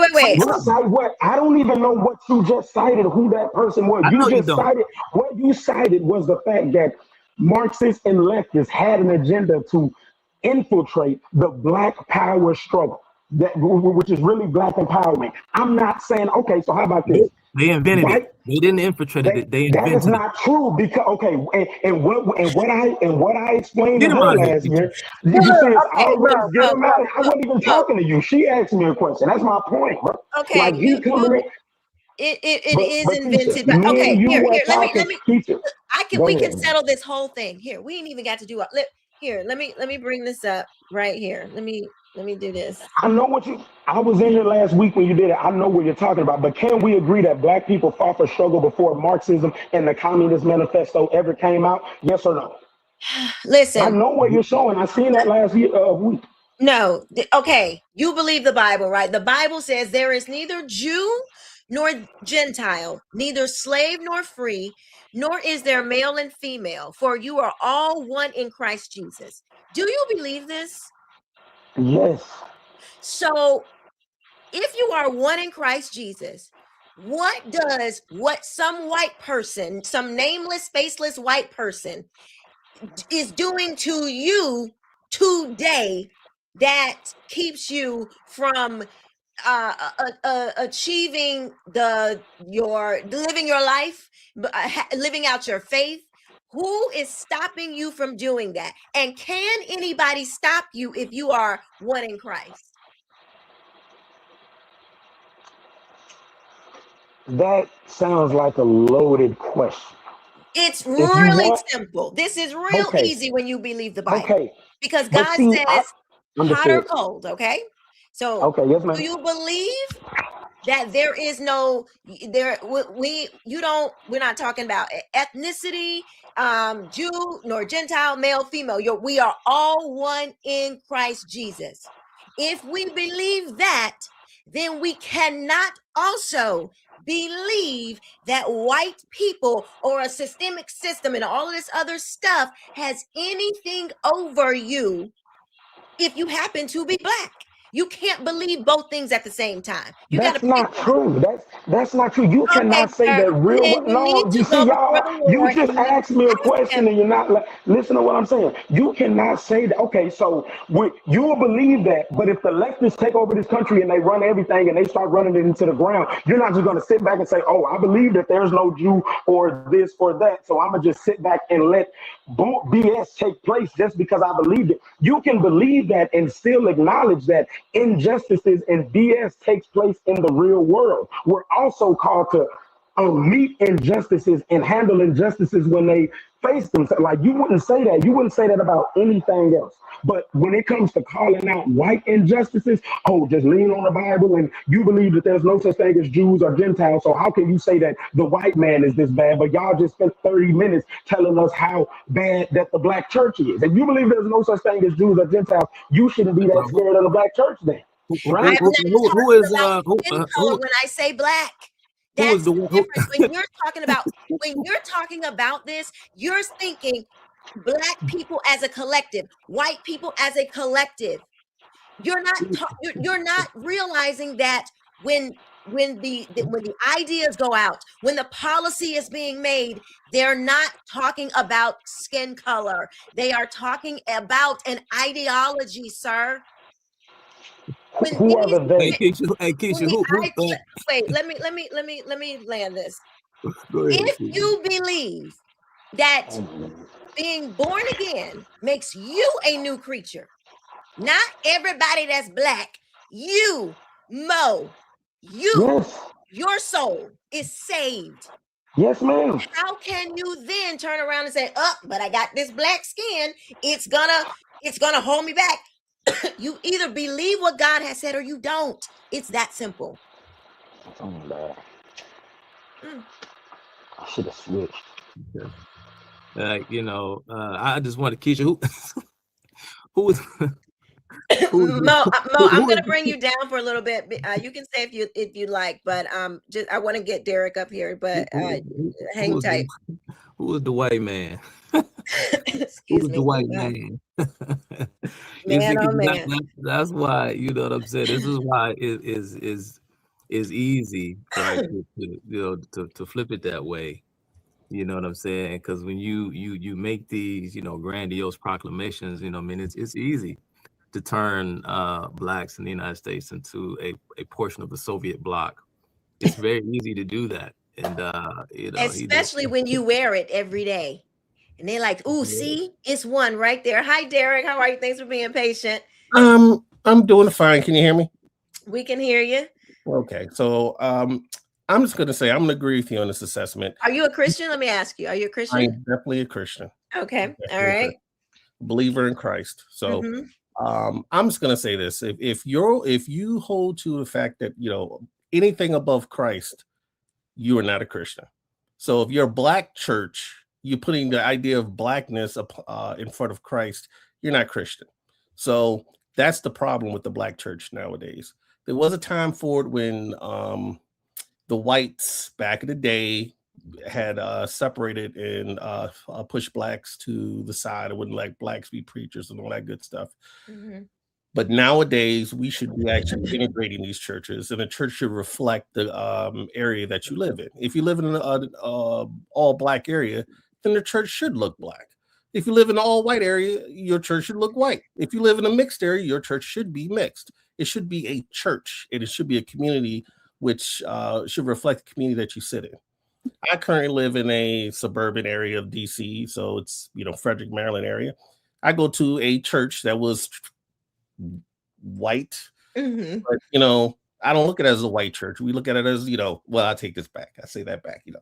The music, me and my wife is problematic.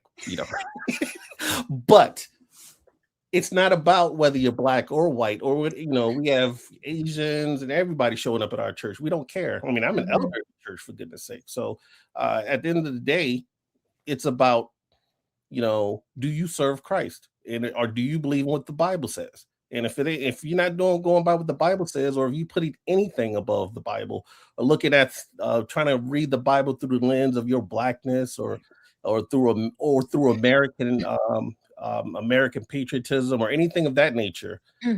All one in Christ. So, you know, you need to be looking at this thing from a scriptural perspective, biblical perspective. So let me ask you, did you always believe this? Did you always believe this? I guess I'll start there. So I'm gonna say this. So obviously I grew up in Hampton, Virginia. So, you know, obviously I went to black church with went to HBCU. But when God called me, specifically God called me to go to seminary, I said, I'm not going to the Howard Cemetery. I'm going to go to a seminary that actually teaches the gospel, right? So I went to an actual seminary instead of looking at and then went to actual church. I didn't want to go to a black church necessarily because the black churches I saw wasn't biblically based. For example, but where did you get this? Was this taught to you? Did you discover this one? Was it revealed to you by the Holy Spirit? Like, how did you? I would say it was revealed to me by the Holy Spirit. Is the Holy Spirit came upon me to tell me I need to be able to be in a church where we actually teach the gospel. So, for example, you know, and I'm a very conservative person. So, you know, I'm looking at your pulpit. If I see women in the pulpit, I'm gonna have a problem. I mean, how many black churches have women in the pulpit? All of them, almost all of them, right? Because they don't take the Bible seriously. So if you don't take the Bible seriously, I don't want to talk to you. I mean, so you need to be able to, if you're taking the Bible seriously, you would not be sitting here talking about, oh, you know, woe is us back in the day, blah, blah, blah. Yes, all people have had issues back in the day. All ethnicities had issues back in the day. All human beings. Ain't none of us escaping this with no problems. No. So we have to be able to say, you know what, that was back in the day. The Lord bless me. I mean, my mom grew up when during time of segregation, and there were parts of Hampton, Virginia she couldn't go to. But that was the way it was back then. I didn't have that problem. You know, it was the opposite. When I was in school, we used to beat up white people all the time. So, I mean, at the end of the day, I mean, that's the way it was. So we now in a different era. So yeah. Go ahead, brother. Nah, just before Keisha chimed in, I just came to bless the show for a little bit. Keisha, I'm just want to get you out. Okay. Yeah, got to get up early. Hopefully, I'll be able to stay until the end next time. But I was able to feast a little bit tonight. Yeah, it was glad. I'm glad you came back, friend. I'm glad you came back. If Dre is still watching, you know, we get a little animated, a little excited. You know, that's what Mo. Mo. So, you know, nothing personal, bro. You know, you seem like you're a good dude. You know, much love and respect. It's nothing personal. Just want to put that on the record. And yeah, just, you know, my last remarks, and thank you, Barry, for your commentary. That was very edifying, and I agree with you 100%. And like Keisha is constantly beating this drum. She's trying to say that, and I've said it before on the show, Keisha, that there is nothing necessarily wrong with, I mean, you know, we use language to, you know, describe the, you know, world around us, so that way we to can communicate, to get it, for the sake of communication and enculturation and all the various things. And so there's nothing wrong with the word or the term Black in and of itself, especially if you're just merely describing the demographics of a church, as far as the, you know, majority of its parishioners and whatnot. That's not what we're talking about. We're talking about the concept of Black or Blackness as a derivative that became popular within the realm of politics and activism by the late 1960s, when the popular refrain switched from Negro to Black. It marked a shift in attitude amongst most Blacks at that time, as by that time, most Blacks had been completely captivated by the thoughts and the rhetoric and the ideas of radicals. And so this is what we're talking about. And the guy Mo who just left, he's spouting off all his historical things. And yes, like we just talked about, every group is going to have problems. Every individual is going to have problems. I mean, Europe in and of itself, when you think about, Keisha, what sparked colonial expansion by the late 1400s is that, I mean, Europe had been, first of all, Europe had been under, a large swath of Europe had been under Islamic domination for years, okay? And Europe in and of itself had been racked with so many internal wars and conflicts that it was on the verge of virtual suicide until the late, 1400s. And Europe was able to turn itself around and became the greatest civilization in human history. And so every group is going to have issues, going to have problems. The question, though, Keisha, is how do we address it and how do we deal with those problems? Right. If you want to deal with those problems by cultivating better human beings through the words, through the deeds, and through the teachings of Christ, then you're going to get a certain result. If you think that you can use the principles of the Bible to then try and address or petition government to force behavior upon peoples who haven't accepted the gospel in their hearts, then what are you actually promoting? Because what are you doing it for? For the purpose of creating some kind of utopia on earth that I don't think God prophesied that we as human beings could ever accomplish in the first place. And so that's the whole point of Blackness, is to create this proletariat, this group of oppressed peoples. Yes. And then the oppressed peoples in the United States proper began to link up with other liberationist struggles in Latin America and Africa and in parts of other parts of the third world for the sake of trying to overthrow or, to push back against this quote unquote white power structure that Mo kept talking about. And so that's why it's important that we identify ourselves as this collective, as quote unquote Black folks who were victims of all of these things that far more complicated than that. Again, Keisha, we didn't even have time to unpack his ignorance. Right. So I'm gonna get out of here. Y'all have a good night. And to Ryan Taylor in the comment section, I see you and I see the stupid stuff you posted. Your day coming. Uh-oh. We'll get you. Got that smoke. You better be ready, Ryan, with the Smitto. All right, Joe, see you later. You a whole fool. Anybody I see running around talking about redlining, I know you don't know what you're talking about. You couldn't even define it. If I put a gun in your head, you couldn't define it. Chuck, we don't promote violence. We wouldn't do that. It's proverbial. Okay? Gotta keep the YouTube streets, they be watching and clocking. All right. I'm a little rough. I'm sorry, but y'all have a good night, man. Love y'all. Be blessed. All right. Talk to you later. So my thought on liberation theology from that perspective, I actually think it was actually created by the Russians in order to get the minorities to overthrow to use Christianity and a theology in Christianity to get the religious minorities in the West to overthrow the government. I would not be surprised if you see how, because they all came out in the 60s, all came around in the 60s. And not only did it explode in the US with the Blacks, but it would affected right around the same time in South America as well. And we know that the Soviets are behind that. So yes, Soviets, true. But Black liberation theology, as far as what I've read, I think it like France kind of was its first formal creation, from what I can see. And it was way before the 60s. I forget what year, but then it was like France, and then W.E.B. Du Bois got a hold of it, and a lot of other people.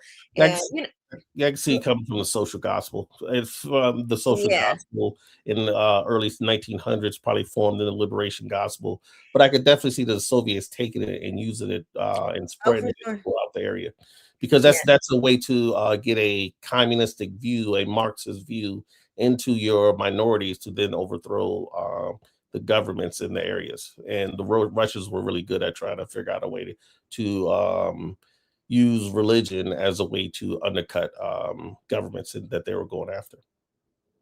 And they always thought long term. So oh yeah, for sure. And they were very secretive. A lot of people don't know this, that they think, oh, we would know if the communists were doing this, and we would know you're really not going to know unless you actually go and look, because this thing has so permeated American society because it's in the classrooms. Let's just be real.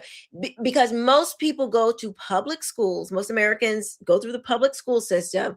This stuff is pumped in you like you don't even know what's going on, but this is subconsciously is being pumped in you. Even the idea of like the theory of evolution, like Darwinism. You study this as a child as if it's a fact. Yep. We're like, we are not taught, like, this is just a theory and it's been debunked by, at this point. They haven't changed that. Nope. But he was a eugenics. He was very much a progressive. So, it's pumped in, and you think, oh, these are just facts, and you don't realize that this stuff plays in the back of your mind, while you're going through life. And then you get, it's layered on with all this other fake crap. And so you end up, you hear this and it sounds so foreign, you're like, you're completely wrong. And people don't have an idea that, this is blackness, it being more than a skin color, a way of thinking is made up. Yep. It is a way to separate you it's a class group. It has now made you a class, so you can be the proletariat, or and the whites are the bourgeoisie. That's what it is. Yep. And it's just, they just slap black on there, just so a way to it holds you to it even stronger. And it make us inferior. I mean, look at how the Democrats push the idea of going against voter ID laws, right? The view that we need to be that we blacks and brown people can't go get an ID. We can get an ID for liquor. We can get ID to go to the club, but we can't get an ID to go vote. I'm confused. And nobody else has to bear that but the blacks. Yep. It's only the black people that can't seem to figure that out. And you can, they'll tell you, you can do anything you want in this country. But that racism. Yep.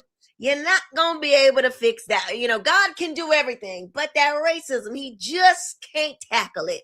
That sin is just too hard for God.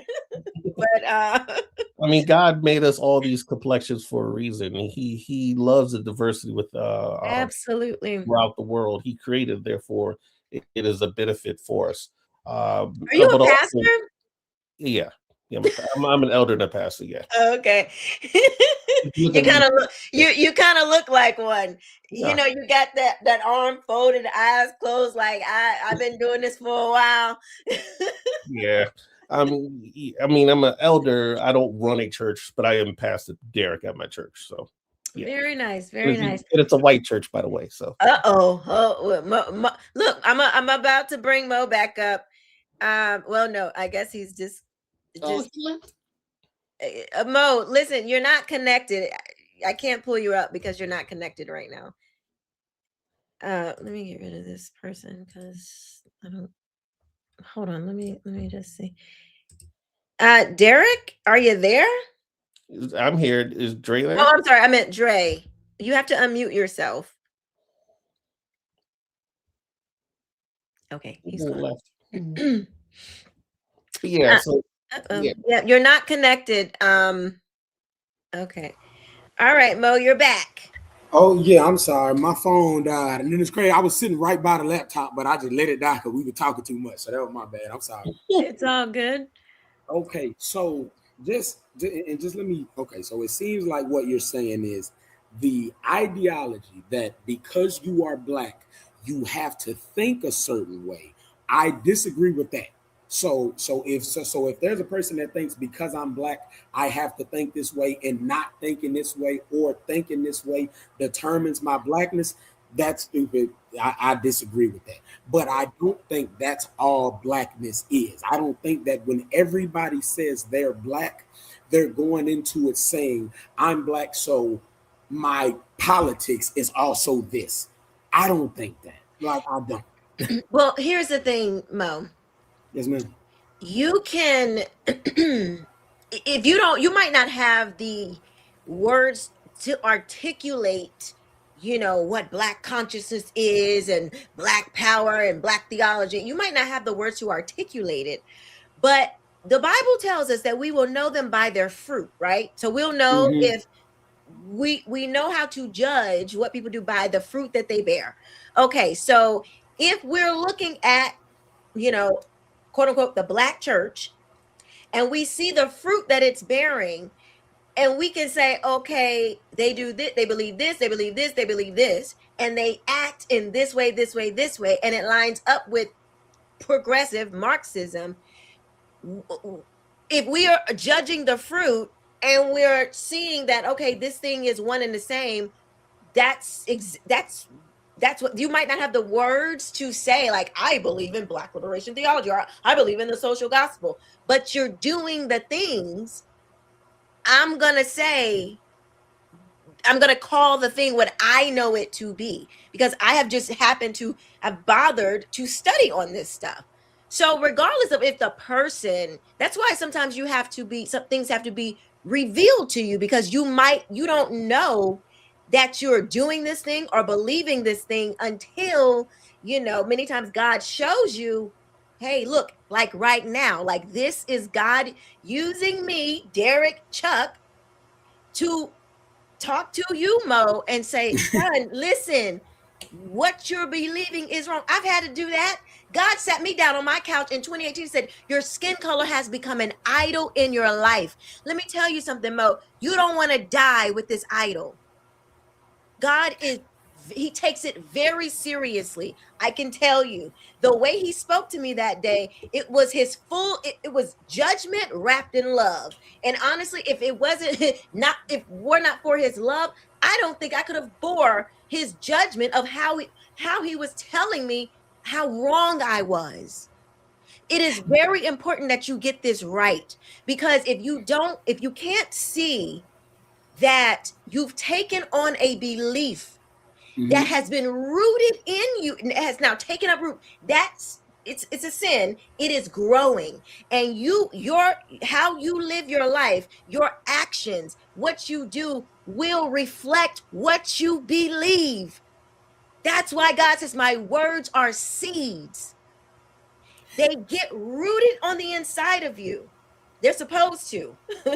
Yeah, but what have I said? And you walk that out in your life. But you can also believe the lies from the enemy, and that can get rooted in you too. And you will walk that out in your life. You have to rebuke it, you have to reject it in order for it not to take root inside of your soul. So I am pleading to you to you ain't got to take nothing we've said tonight. Get in your quiet place and ask the Lord to show you, reveal to you your heart in this matter, and see, just test, go submit it under Christ. Submit this, what you're learning tonight, submit it to the Lord and see what he says. Yes, ma'am. Go ahead, Derek. I was gonna say is that what happens is, as a how, and I'm gonna ask Mo, and that was eloquently put, Ms. Keisha. I really like that. Even though I don't agree with a lot, I still like you. You're very likable. So yes, ma'am. Yes, that. I like you too. I love this. This is what we need. We got to be able to kick the tires on what we believe. We have to test. The Bible tells you got to test what you think, because you can be wrong. Yes, you can be wrong, and you don't want to be wrong. No, I'm just gonna ask, and it could be a personal question. You don't have to answer. Just give me a range. How old are you, brother? I'm 28. I just turned 28 like 2 weeks ago. Okay. And where I'm gonna ask, where did you grow up? Did you go? Did you go North Texas? No. North Texas. I didn't go to college. I thought you said where did I grow up, but I didn't go to college. No, sir. Okay. So I'm trying to picture your surrounding environment, because I grew up in a scenario where Hampton, Virginia was 50% black. I went to mostly black high school. Went to North Carolina A&T, all black school, right? So what I would say is this: when you come to Christ, which I don't know you, so I can't check your fruits to say that you're not a Christian or not. What I'm going to say, once you come to Christ, I want you to pray about asking God to ask God to help you examine yourself, and try to make sure that you're not putting anything of yourself that is an idol. We constantly must have to do. We must We must do this because we don't want to put anything idol in front of God. Okay. Yes, sir. So, for example, I'll give you a good example. I'm looking. Being black, as a black man growing up in the black area, just all things all black, right? I was able to see things much more clearly when I became Christian, because I was just like, okay, that makes sense. Whereas I had a friend of mine who her eyes have been open recently. Now she's conservative, but she went to Virginia Tech, and she was trying to explain to me, oh, these are the 9 categories of black people. I learned this in Black Studies. I'm looking at her like, Negro, I'm there with all the black people I need to. We're not categories. We're daggone people. We're people. And the problem is, a lot of people want to look at blacks ourselves, put ourselves in categories, with not thinking that we're not thinking of us as individuals. Christ wants to look at you as an individual as well as a nation. So I will say this: God will save nations, but He's also focused on people, individuals. Absolutely. Yes, yes, sir. Okay? Yes, yes, sir. So as a brother, I want you to start looking at yourself as an individual, and you ask Christ for yourself. What do I have in myself that I need to put aside so I could live my life better for Christ? Yes, sir. And just quick question: do y'all think it's possible for a person to be a fully functioning, flourishing, Bible-believing Christian and not be conservative? Today? Okay, so politically, no. Today, with where the Democrat Party is, I don't see how you can be a blood-bought believer and support what they are pushing. No. I just said conservative, not even aligning yourself with a political party. So not even aligning yourself with conservative is political. But it doesn't necessarily put you with a political party. So you can be conservative and not like the current state of the Republican Party or be a Republican in general. So I'm saying, but okay, so I guess I should ask, what does it mean to be conservative to you two, if y'all could break that down? What does it mean to be conservative? I'll let Keisha answer that. Well, I mean, since you're saying it's not necessarily political, in what sense? Because I guess I was like, I'm a conservative parent, I'm a very traditional parent. Yeah. So how do you, because when I hear conservative, I automatically think political. So if not political, then what? Well, yeah, because I know he just mentioned that he had a friend who was a certain way and she just kind of opened her eyes and became conservative. So I guess what exactly did you mean by that, Mr. Derek? I mean, she opened her eyes and became conservative, and she actually voted for Trump this past election. And surprisingly, she voted for Trump. But she had a lot of issues. She had a lot of things going on that would stop her from doing it. And I think part of it was she was a part of the Divine Nine and all that stuff. So she was really politically black, and then more and more she started thinking of, I'd talk to her. She's like, I'm a little bit more conservative. So I became conservative like 2004 when it wasn't cool to be a conservative. But politically conservative, you mean? Yes. It also went to a Christian, started going to, my church that I started going to and all that stuff became conservative. It happened almost simultaneously because the Lord. So let's just stay on that for a second. What are the and I'm asking both of y'all, like, what are the tenets of being politically conservative? I would say you need to be thinking of things from a freedom, individual freedom. You want to look at I would say the big two. I'm a gay marriage, anything biblical. You need to be thinking of things biblically. Okay, so political conservatism has its base in Christianity. Yes, it does. But however,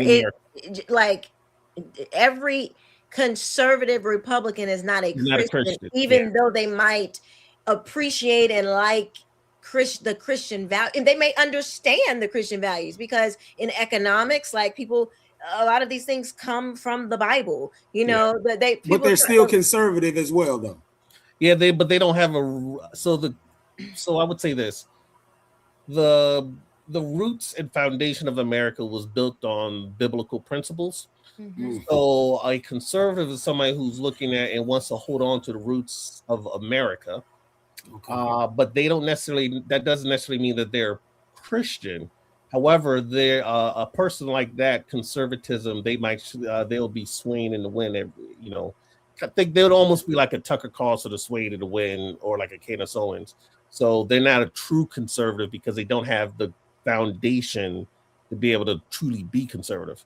A Christian who's conservative, which is oxymoronic, their roots are going to be bound in the Bible, so their belief system was going to be rooted in something that's is going to be rooted in the rock. Okay, so we got Bible believing, we got believing individual freedoms, right? I would say that I believe in both of those things, but I also believe in liberal preaching tenets as well, and I think y'all do too. I think Christianity has liberalism and what we would say liberalism and conservatism politically today would mean. I believe Christianity holds both of those. I believe it's in there, because Jesus would never tell a person that's poor on the street to pull himself up by the bootstraps. We all know that. We would say we would help him. You know what I'm saying? Like you, so Jesus wouldn't tell him to pick up your own cross. He wouldn't say carry. Huh? No. But this is what I'm saying. Wait. You just made a claim. Yes, you said Jesus would not tell you to pull yourself up by your bootstraps. Are you sure about that? Now, let me tell you what I mean by that. When Jesus commands us and says that we all have to bear our own crosses, that is a spiritual thing, not necessarily because we are commanded to help the poor, widows, and orphans. That is what we are commanded to do throughout the scripture, even going to the Old Testament. So I don't think that a large part of conservatism does not, unless outside of church. Outside of church, a large part of modern day Christian conservatives do not have a big outpouring of love for poor people. They think it was hard for me, it was hard for everybody. Go ahead. You mind if I answer that? So I would say not necessarily. So conservatives are the people that would say we should be doing it, and we should be the people giving, not the government. So for example, my church actually supports in his huge we have a Frederick rescue mission down here. We dump a whole lot of money of our church goes into the Frederick mission, which helps poor people and the like, gives them clothes and stuff, but it also gives them the scriptures, and it also provides them the ability to try to get on their feet. Conservatives want you to be able to help the people that are in need, but what we don't want to have happen is that the safety net becomes a Hamlet. You know what I mean? Because if you have, we all have had family members that are like, okay, I take that back. Maybe me, because I got poor people in my family. We've all had family members. We all have. And we'll be swinging in the Hamlet, and you're like, bro, what are you doing? And they would literally say, I got to make some money under the table because I don't want to lose my benefits. That is messing up the benefits. That's taking advantage of the government. What you want to be able to do, in other words, as a conservative, is you want to make sure that you have a safety net, but not have people hanging on the safety net and sleeping in the safety net. Understood. I want to read this scripture. This is Matthew 16:24. Take up your cross and follow Jesus. Now, you said that this is talking spiritually, so let's read and test what you think. Then Jesus told his disciples, if anyone would come after me, let him deny himself and take up his cross and follow me. For whoever would save his life will lose it, but whoever loses his life for my sake will find it. For what will it profit a man if he gains? Is it the whole spiritual realm? No. If he gains the whole world and forfeits his soul, or what shall a man give in return for his soul? So it's not, it's actually twofold. It is natural and spiritual, but you do have to bear your cross spiritual in the natural, because you're going to be judged not just by your actions, you're going to be judged by your words. So it is very much a natural cross, a natural, it's not necessarily, see, the thing with God is when you acknowledge him, it's not that even that you will even be carrying your crosses. He's going to do it for you. He says, take my yoke and learn of me. Like, he's not even going, but the point is to turn to him so you can be endowed with the help to carry the cross. It's hard scenarios, like, from my perspective, and I give you as a conservative, I'm going to answer you as a conservative, Christian conservative. My thought is I want you to be able to apply yourself and better yourself and to work on yourself so that you can actually take care of yourself on your own, so you don't eventually have to depend on the government or anybody else for your own stuff. Now, if you're crippled or you're a widow or a true widow or an orphan, that's a different conversation. Then those people need help, and that's what the church is here for. However, a lot of people nowadays want to get on that hamlet and just hang out, and that is hurting and is hurting everybody when you do that. Understood. Yeah, and I didn't want to, I definitely didn't want to, get into that crazy diatribe about that. I was just trying to figure out, exactly. But I appreciate what y'all said. I was just trying to figure out, exactly what people tend to mean when they say conservative, because I do believe I have conservative values, but I also believe I have liberal values. And I feel like if you're too far on one side, either way, it definitely becomes a problem. But I am of the firm belief that the United States government and power structure is inherently flawed. But do you believe it is flawed? But do you believe it's flawed because of white people? Because of, do you believe it's a white agenda, a white system that is set against you because you're black? It doesn't matter really what I believe. Let's just, like you said, look at the fruit. Because people who think, kind of in lines with you guys, they never have a problem looking at the black community and saying, these are just the facts. Y'all are committing these crimes in this level and doing this in this level and this. Let's look at the facts. The United States government is corrupt and inherently bad, and it is made up of mostly white people.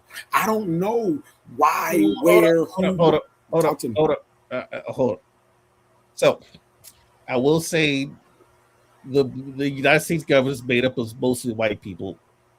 If you want to do percentages, it's probably like 30 to 40% of the United States government is black. Did you know that? 30, you said 30 to 40% of elected officials. Employees in the federal government are black.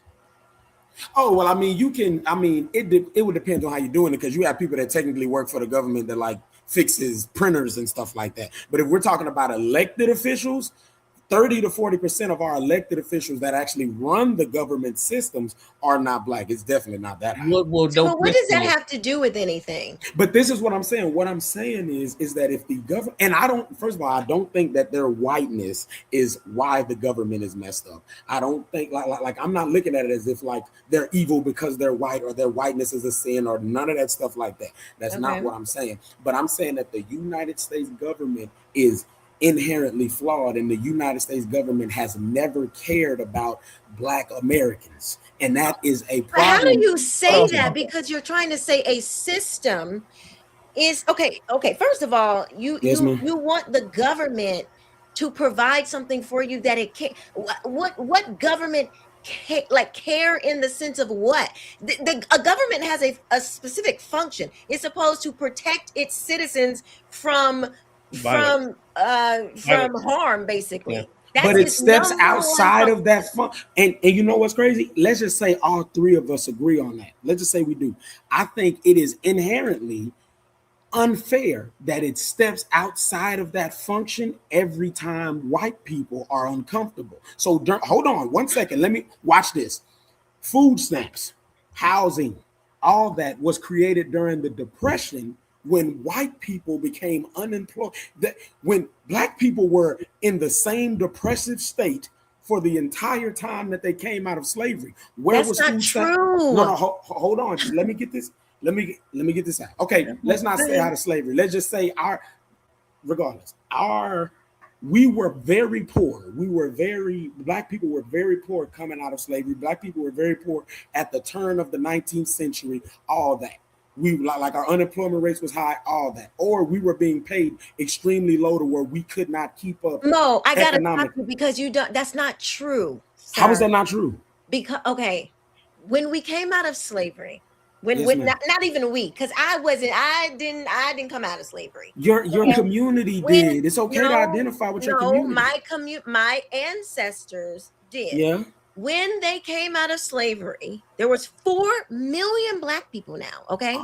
Yes, ma'am. So in the 100 years after slavery, Black Americans rose in literacy, economics, in every major category, like super fast compared to other people in in times that people who grew up in who came through similar slavery.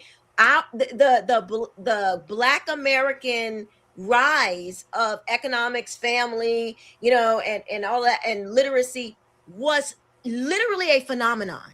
Well, of course it's going to be a phenomenon, and it's going to go ahead. Yes, ma'am. The reason why, partly, a lot of them really did have true faith. B, they had the skills to work. If you read Booker T. Washington's biography, he says he was born a slave. Okay, yes, he was freed in Virginia. freed during slavery, when slavery was over. Yeah, he said when slavery was done, that many of the slave master and their children. This is almost a direct quote because I've read it a million times. The slave master and their children, they suffered more than the slaves did because they didn't have any skills. So former slaves were in high demand for work. That's why unions were created.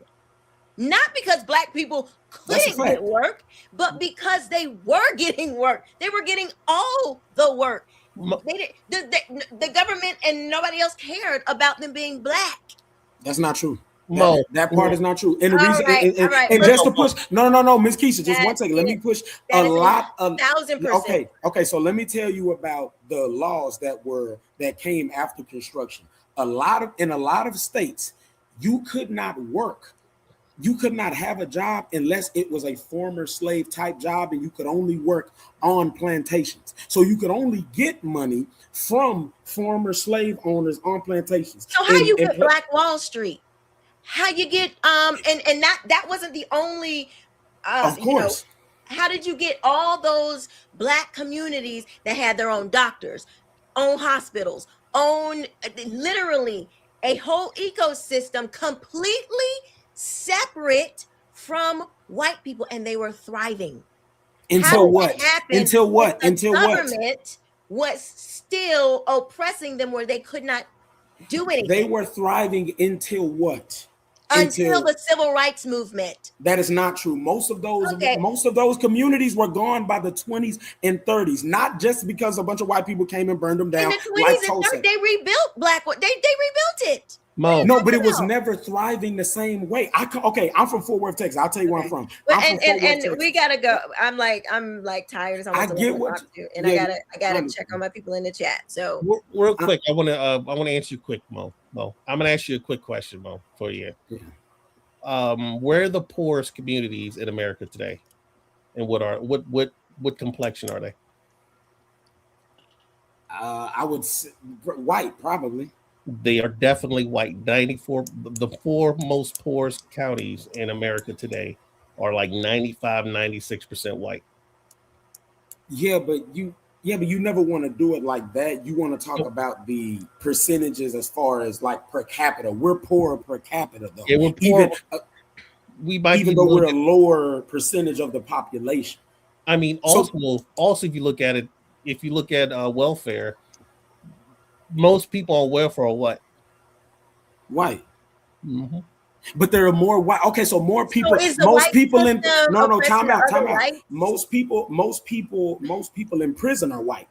But but ours outweigh them on a percentage scale. So technically, they're the most, I guess, bad, you would say, because most people in prison are white, but you wouldn't say that because as far as our percentages are concerned, we outweigh them on a percentage standpoint. So you never want to do it raw numbers because they're going to make up more of anything raw numbers because there are more of them than there are of us. But the point is, Mo, I hear, yes, okay, cool. The point is, if the system is racist and it's only for whites, then why are so many of them poor, in prison, and all of these other statistics? Yeah, that's the point. Why does white supremacy, and I know y'all don't like to hear this, but just give me this. White supremacy does not dictate every white person has to flourish. That is not that has never been attended. The most racist white person would tell you that. Some of the most racist white people don't like poor white people. So the tenets of white supremacy does not say every white person has to flourish. It says that it is a political advantageous reality for the white person to, no matter what, outpace everybody who is not white. That goes back to who today is making up these rules for these white people? Because if I wanted to go talk to these people, if I wanted to email them, where do I go? Who do I who's the head of this white system? Okay. So one thing we got to understand is if you do something culturally, systemically as a society for a very long time, eventually it can be on autopilot. We agree that. That's why. No, I don't agree to that because what you were first talking about were laws on the books. Jim Crow, those were laws in certain states. All of that stuff. These were laws. New immigration law, immigration laws. Immigration law. I'll tell you, there was a NAFTA trade deal right after the civil rights movement. They used that as a way to ship most black jobs. Clinton, go ahead. Yeah, they use that as a way. That's pretty much when everything started becoming made in China, right? So they shipped most of the jobs overseas. And there's a book by this, I forget the author's name, but it calls, I think, When Black Jobs Disappear. But it pretty much made most inner cities that used to be thriving, most major black inner cities got 2 to 3 unused warehouses and factories and mills and all that aren't being used. Those used to sustain the inner city black community. They shipped those overseas, and then they brought immigrants in to do all the hand labor that was taking place in the South. That is not ancient history. That happened when both of y'all was born. That happened before I was born, but when both of y'all was born. Question. Yes, sir. Question. So, all right. So why, therefore, your people think it's racist when people say we shouldn't have illegal immigration? You said why do what? Because they still every time when I say, hey, we need to stop this illegal immigration, Trump should build the wall and put alligators around the moat around to make sure people don't cross that southern border. People call that racist. I don't know. I mean, I don't think that's racist, but like that's not racist. But this is what I'm saying. There are tenets on, but see, y'all thing is two things can be right at once. And what I'm saying is immigration definitely hurt black Americans, but white folks did it without a regard for for black Americans. That's what I'm saying. But I'm trying to understand. Do you think that they did it for, so you think it's like, okay, well, they did this, they created this new thing. They when they were creating it, they had black people in mind, like, yeah, we finna get these N-words now. They had disregard for them, and they have the type of. But how do you have disregard for? Because white people suffer too. Just look at the Appalachian people; they have suffered too. White people, you can't. It's like you want to say America is intrinsically racist and it's got all of these things, but it's impossible for you to make these laws that aren't specifically towards black people. Now they're open to everybody, but it still only affects black people. It's like you want to be oppressed at any cost. It don't matter what happens. If one black person suffers, if one black person lost a job, then oh my God, it was racist. Like that's not what I'm saying. But I'm saying you have to look. We are a very small minority, well, not a very small, but we're a smaller minority compared to them. So everything that's going to be disadvantageous, you have to look at it differently. They probably can afford to lose 2 million jobs. If we lose 2 million jobs, but white people, because they're over 100. Just give me a second, just 1 second.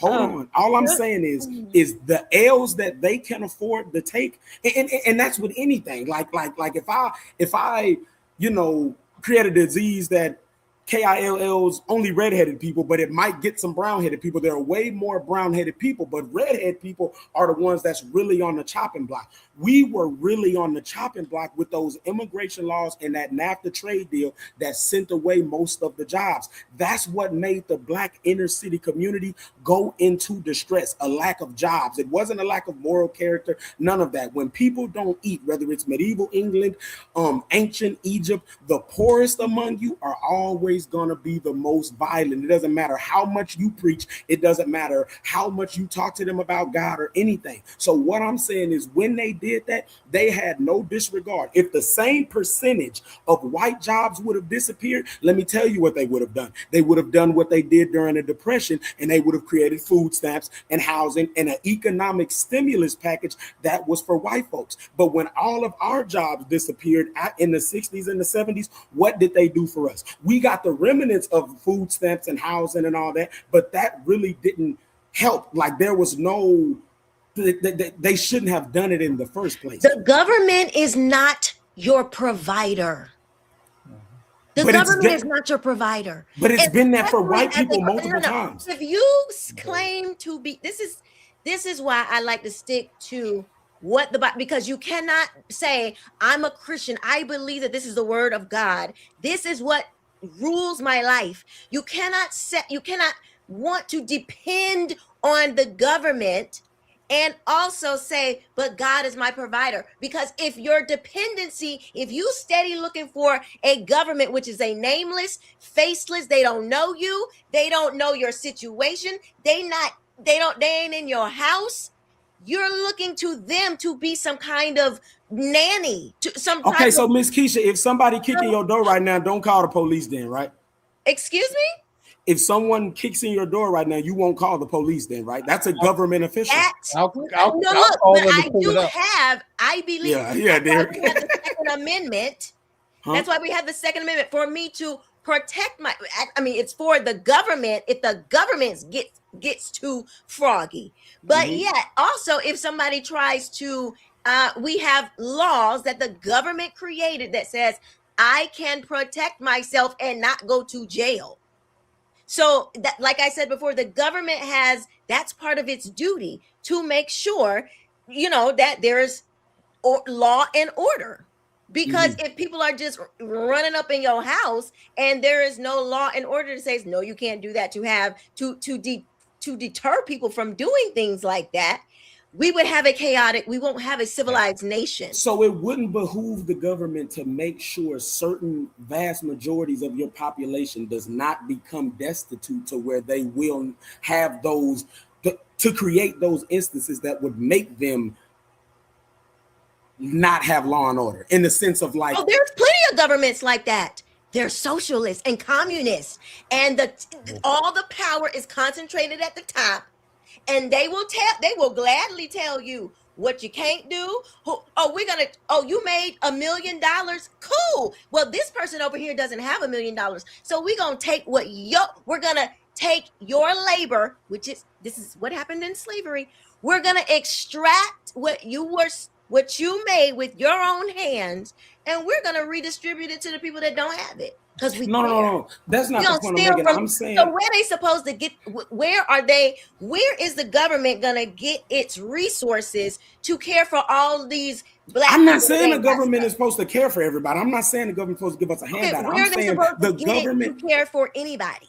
They're not supposed to do that. This is what I'm saying. Stop doing anti-beneficial stuff that impacts the black community. They've been doing it for centuries. I just gave you 2 things that happened in both of y'all lifetime that led to it, and you don't even want to acknowledge that. I'm not asking for handouts. I'm not asking for nothing, but you have to acknowledge that shipping almost 50% of black jobs away and allowing that. If that happened today, now everybody loves saying "Made in America," proud to say we're made in America. You wasn't proud for the last 50 years when you shipped black jobs off. Mo, yes, sir. Why did they ship those jobs overseas? Do you think they had black people in mind when they shipped those jobs overseas? Okay, I'll tell you why they shipped it overseas. They shipped it overseas because after the civil rights movement, number one, anything that you make the government do, the government is going to make the private sector do. We got civil rights by way of government. It was also about civil rights in the interest of dollars. Black people were extremely underpaid in those jobs. They weren't allowed to unionize. They weren't allowed to get basic worker rights in those jobs. Once the civil rights movement happened, those industry, plus you had the rise of the Communist Party in China, where they could send a Toyota, a Chevy dealership overseas and have them make a car for $3. That's not communism. That's capitalism. Hold on, Mo. No. Time out. Mo. Hold on. I'm gonna help you out.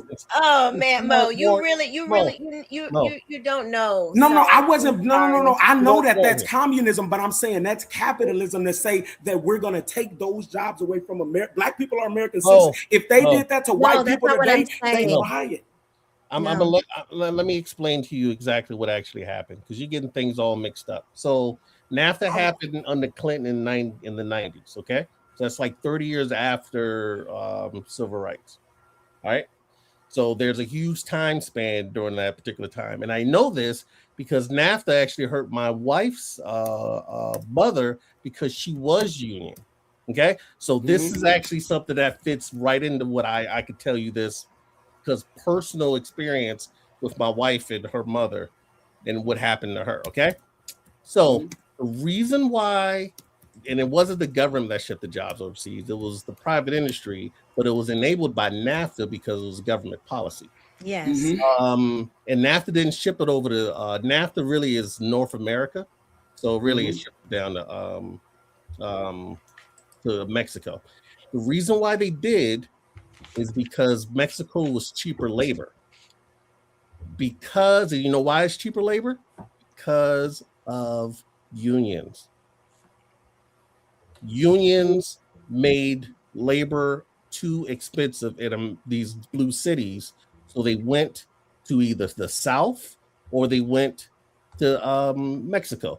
This is why Ford, instead of having plants up in building all their cars in like Michigan, where there's a heavy union presence, they shipped half their cars are built in Mexico, and other places they build them in the South where you don't have unions. Because unions drive up cost, and governments, companies, they're looking at the bottom dollar and trying to figure out how to make sure they make things at the cheapest price possible. And unions drive up the cost of the most important expense for any company, which is labor. Okay. Does that make sense? So when you said we couldn't unionize, the union was the problem, not the solution. The union has never been a solution for anything good other than giving us 2 days off on a week. Okay. So when you start talking about you, like my wife's mother, she was the leader of like the unions for the Mid-Atlantic. When she died, we had like 5,000 people for the Democratic Party come to her funeral. Like, she had a flag flown for her at the in Annapolis in her honor. Okay, so she was high in the union. She was like auto parts, but they would have a what they would call like a you could only make a certain amount of widgets at a particular time. They would finish in like 3 hours and then play cards for 6 hours because they did their quota for the particular day. And when you do that, you're just hurting the company because the company's paying you 8 hours and you're only working 3. I agree with that. Yes, sir. I understand that. There's abuse in every system that's ever going to be created. I'm not saying that. But okay, so then you hold on. But But Miss Keisha, you touched on the fact that right after slavery, most of the unions were made because black people were the main trade, the main people with trades, right? Uh-huh. Did the government say we still gonna go out of our way and let all these jobs flow to black people because they're more skilled, or did they make certain laws? They literally made laws. The federal government did not. The federal government did not. It was some states that implemented like Jim Crow, but it wasn't all. It wasn't all states, and it wasn't all. It was. This is what I'm saying. It's the Jim Crow is inherently. It goes against the federal law. You're taking away civil rights from black people to give at the behest of white people so they can still thrive, even though they weren't the most skilled. And the federal government did not step in and say, this is going to damage this population of people. And I'm saying when you send the jobs overseas, it's the same thing, regardless of if it's unions. You can come in and negotiate with the union. I mean, not the government. I know y'all don't want government hand in it, but the unions can negotiate this. A lot of things can happen before we sign an agreement that just blatantly sends away almost 50% of a certain demographic's jobs because they don't like unions. That you can do that, but I'm telling you, it's gonna be a problem. And you didn't do it with white folks. I'm telling you, this isn't a black-white issue. That was a labor too expensive in the U.S., especially Blue City issue. That was not a black and white issue. Not everything. So here's the problem: you're seeing things with a black and white lens. You need to take those glasses off. Yes, you are, because you said this is all black and white. The reason I see it as a black and white issue is because when I see it happen to white people, I see white people react different. Y'all not seeing that? Okay, I'm done because I'm getting ready to go. So Derek, I'm gonna go ahead and let you go. Thank you so much because I'm getting ready to get off. I'm just gonna say one thing. Hold on, Mo. One thing. I need 28. So I'm gonna tell you what you should. I'm gonna give you some heads up. I want you to read. You ever heard of a guy named Thomas Sowell? Yes. Have you read any of his books? I read some of his stuff, not all of it. Definitely. You definitely need to read. Read his stuff on economics. Yeah, read Black Rednecks and White Liberals. Oh, I've read some of that. Yeah, I know that one for sure. That's a book. Read that book again, and you'll understand when she's talking about how blacks were actually progressing way better before the 1960s civil rights era than what we were progressing these past 60 years. Civil rights era actually slowed us down in progression than what it did before. So okay, so Miss Keisha, one last question. All right, Derek, thank you so much. Come back anytime. God bless. Yes, and Miss Keisha, I hope you still keep bringing me up, even though I know you be getting mad at me. But I'm glad you're thinking. I'm glad you're thinking. So just this one question. Okay. There is this view right now. A lot of people from India that are excelling in South Asia, that are excelling in the tech sphere, right? As far as anything that got anything to do with a computer, they kicking ass, right?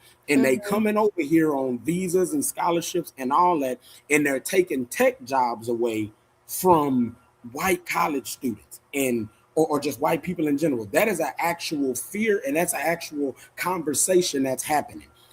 Do you think that we should go with what Derek said? It's not like that. They're the better ones. It is what it is. They cheaper because they are doing it for cheaper.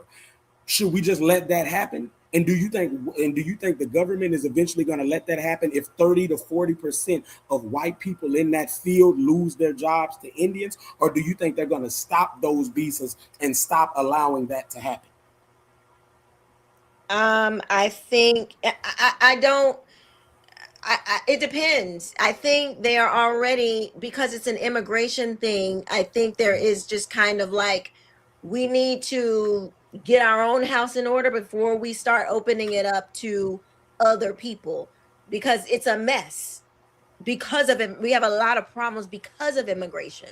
So I don't think I don't think that this is a black white thing. I think this is an American thing, because you can keep talking about white people doing this and it's affecting black people. We can say that till the cows come home, but at the end of the day, we are able to individually make our own decisions. You can make your own decisions. Black Americans are the most successful people in the entire world. Okay? So if you ain't making it here, there is no other place in the world that is going to give Black people the opportunity to change their life in as far as freedom and the liberty to make the life that create the life that you want for yourself, but in this country. But you can say that about Christians in this country, but you're still scared about the leftists and their ideologies wiping out true Christian beliefs. Not scared, sugar, not scared. I'm so sorry, not scared. But you still speak on the fact that leftist ideologies and communist principles are trying to wipe out the Christian ideologies and the Christian beliefs that we believe in, and this is the most pro-Christian country on the face of the earth. So why should we even talk about the fringes of leftists and liberals that are trying but they are not actually Christian. That's why when I bring people up and I say, are you a Christian? Are you a Bible believing Christian? Because just because you say you're a Christian does not mean that you actually believe the Bible. Yeah, I agree with that. Because these Black churches are not Christian. That's these no. Churches That's not. are not Christian. So they don't actually believe the Bible. And I just wanted to say this: there is no perfect government. It don't exist. You're like, I'm tired of the government doing harm to people. Well, in life, you have trade-offs. You don't have perfect outcomes. There's no such thing as a perfect outcome. But we have a thing called the Constitution that calls us as citizens to hold the government. Hold on. That calls us to hold the government accountable when it's not holding up to the standard of the Constitution. That's what makes us different from a totalitarian Marxist economy. We can say the government is tripping right here, and whatever we need to do, whether we need to vote somebody out, impeach them, whether they Democratic or Republican, the government is making a constitutional error here, and our Constitution says we get to call that out and we get to hold them responsible, and that's just what we do. Every disagreement or every law that happens to harm some people doesn't necessarily go against the Constitution, because that's why we have the Supreme Court to say no, you can't. That's why when certain laws try to even get passed, the Supreme Court, they will typically, they'll get sued, and then things can go all the way to the Supreme Court. They look at it to see, does this actually align with the Constitution? Blah, blah, blah, blah, blah. So it's not everything that doesn't go the way you particularly want it to go doesn't mean that it's a constitutional, mishandling, and these are all this is an interpretation, and you can think a particular law is bad or good, but somebody else can think that that particular law or that particular law policy is not good. And so it varies. But if you're Black, you are supposed to believe that whatever Republicans do is bad and whatever Democrats do is good. You don't get any nuance. You don't get any. You don't get. And I think that's stupid. I disagree with that. I disagree. You're saying that with your mouth, but when you start expounding on what you actually believe, you're like saying that there are some instances where the government does a thing, and if the government can be unconstitutional. Okay, so you do. When the government made gay marriage legal, you disagreed with that. When the government took away states' rights and said in all 50 states from now on, gay marriage is illegal, you probably felt like that was an unconstitutional right to take away states' rights to make that decision, as did I. That's going against liberals. That's going against Democrats. That has nothing to do with any of that. But we can say the federal government overstepped and did something wrong. We can agree on that. So, but when I say they're doing something wrong, it's like we all can agree that the government is tripping until the government trips on Black people. Then it's not that big a deal. And so then how did you get the Civil Rights Act? Because that was literally specific for black people. How did black No, people? no, time out. No, the Civil Rights Act was for everybody. That was personally, that's my problem with it. I felt like it should have just been for black people. It put women in there, it put immigrants in there, it put sexual orientation in there. So there were black people specifically died for it. How exactly? Without because the Civil Rights Act is actually not constitutional. You can't say that all men are created equal in the Constitution, but then at the same time and say, well, you can't discriminate. You can't by rate. How is that freedom? How is the government telling a business that they have to serve this black person or they have to serve this whatever person? How is the government telling you, a private citizen who happens to own a business, how is that constitutional? Okay, so I'll tell you how. The Constitution guarantees anybody that is born in the 50 states the pursuit of life, liberty, and the pursuit of happiness. You can have laws, but if they infringe on those constitutional rights on the federal state, it goes against it. That was why we had the civil rights movement, because they were using states' rights to say it's our states' rights to say that black people can't come in this town after the sun goes down. But no, you can't do that federally. That's illegal because they are U.S. citizens. They can go where they want to go. So you can have. Yeah, but shouldn't you have the right as a citizen to do if you don't want somebody in your business? Shouldn't you have the right to say that? We're not talking about whether or not you can be in somebody's business. Should you have the right to say, I don't want to serve this person? Not if it's under a constitutionally protected. I'm talking about just in principle. Should you have the right to say, I don't want to serve this person? You have the right to say that. No, you don't. No. Listen, you have the right to listen to what I'm saying. Do that. Because I'm saying that that is unconstitutional. If you have a problem with that, whoever feels like that needs to get together and make a new amendment to the Constitution that says we can discriminate based on whatever we want to discriminate. But as far as our Constitution is concerned right now, you cannot do that. Like, let's take our feelings out of it. We're going off what the Constitution says. You can't do that right now. Change the law. That's all I say. All right, we're gonna be back on Friday at 8. He came back. I'm gonna pull him up really quick, and then I got to go because your girl is mad. All right, but thank you so much. We'll see you next time. All right. Oh, okay, Dre, you were patiently waiting. No, wait, what's up? We're gonna make this quick though. Yes, ma'am. Actually, it's gonna be quick. I've been listening for the whole time. So, first of all, how you doing? For your patience, I'm good. How are you? Are you a Christian? Yes, ma'am. 100%. Bible believing Christian? 100%. Okay. Yes, ma'am. Actually, I'll be honest. I had more questions than debate. And honestly, y'all answered a lot of the questions. But I do want to kind of reiterate on one particular one. Okay. You were talking about the Black church and the Black liberation. Black liberation theology, gospel. Yes. Can you explain to me what Black liberation is, and can you explain to me what its connection to Marxism is?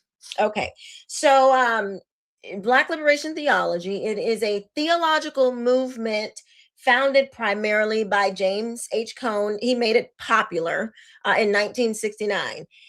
It reinterprets the Marxist idea that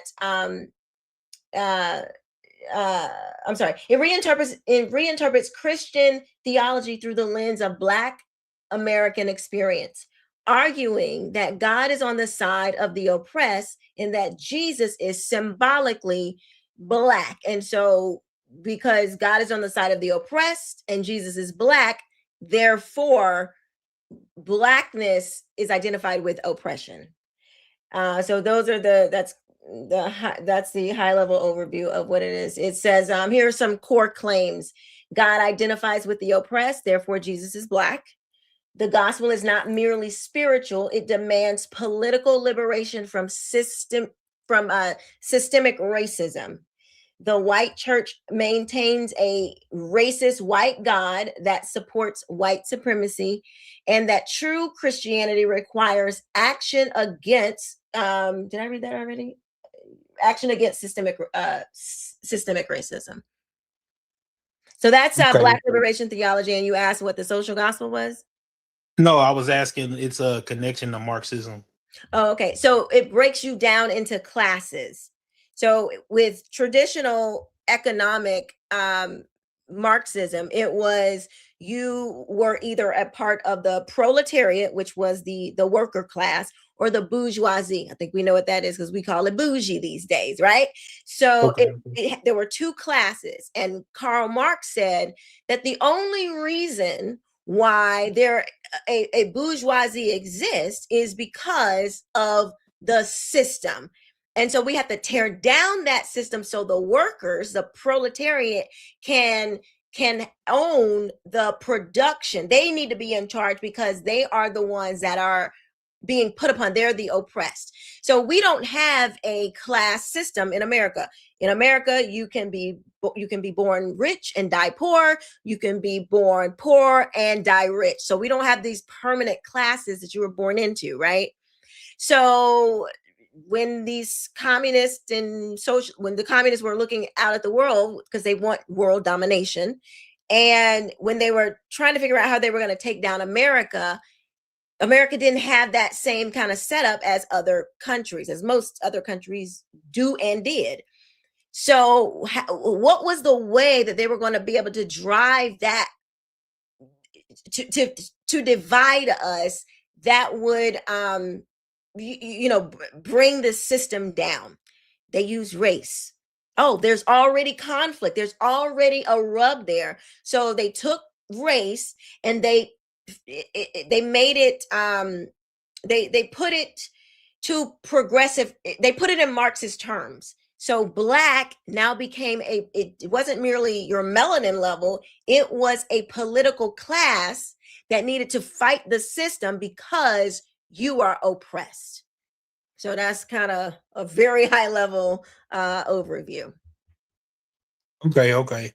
I don't want to take up too much of your time. I know it's been 3 hours and you've been doing your thing. You were there first, and I tried to get you up a few times. Nah, yeah, I had a whole lot of issues. I was using my phone data the whole time. Didn't even realize I could use the house Wi-Fi, and then it was crazy. But I do have a couple things that I probably did disagree, but it's gonna be a long conversation, and I want to respect your time.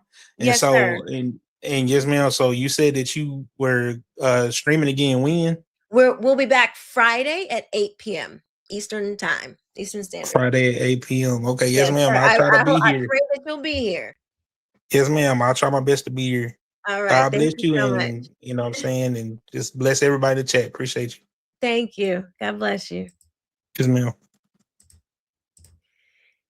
Ooh, we had a fiery night tonight. This was good. Let me read these super chats and then I'm out. Let's see. DT says, I am loving these informative and healthy debates. Me too, DT. Thank you for being here. Thanks for helping out. Appreciate you. Brandy, this is my new friend, y'all. She said, you're awesome, Keisha. Thank you so much for the $2 super chat. Thank you. Alethea, hey girl. Keisha, thank you for your encouraging teaching of biblical truth. Blessings to you and happy Mother's Day. Oh yes, happy Mother's Day to you too. Thank you so much for the super chat.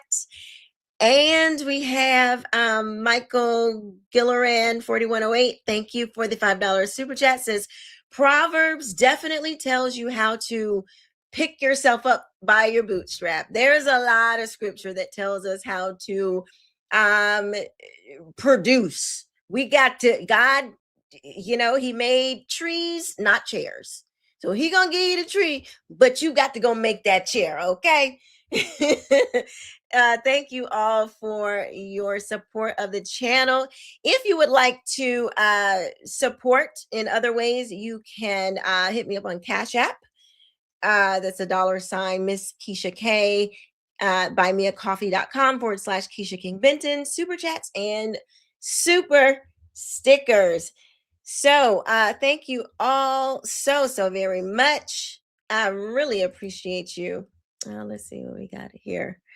Carmen, thank you. Karen, hey Karen, so glad you're here. Let's see, Megan, thank you so much. So yes, we will be doing these debates Wednesdays and Fridays at 8 p.m. Eastern Standard Time. All right, tell your friends, tell them to come on over. We want all the smoke, okay? We want all the smoke. This idol is coming down, okay? It has been too long. This thing has done enough damage, and we are on assignment for this to confront this demon and bring this race idol down. No more worshiping your skin color is over. Okay, thus saith the Lord. It never should have been, but it is over. So I just want to thank you all for being here. And let me see. All right. Did I miss anything? Let's see. I got Carmen. Who else was in here? My co-host. Who? Uncle Tom Talks. Thank you for being here. Oh, We Watch is here. Ryan, I've been seeing your name. You might want to come on up next time.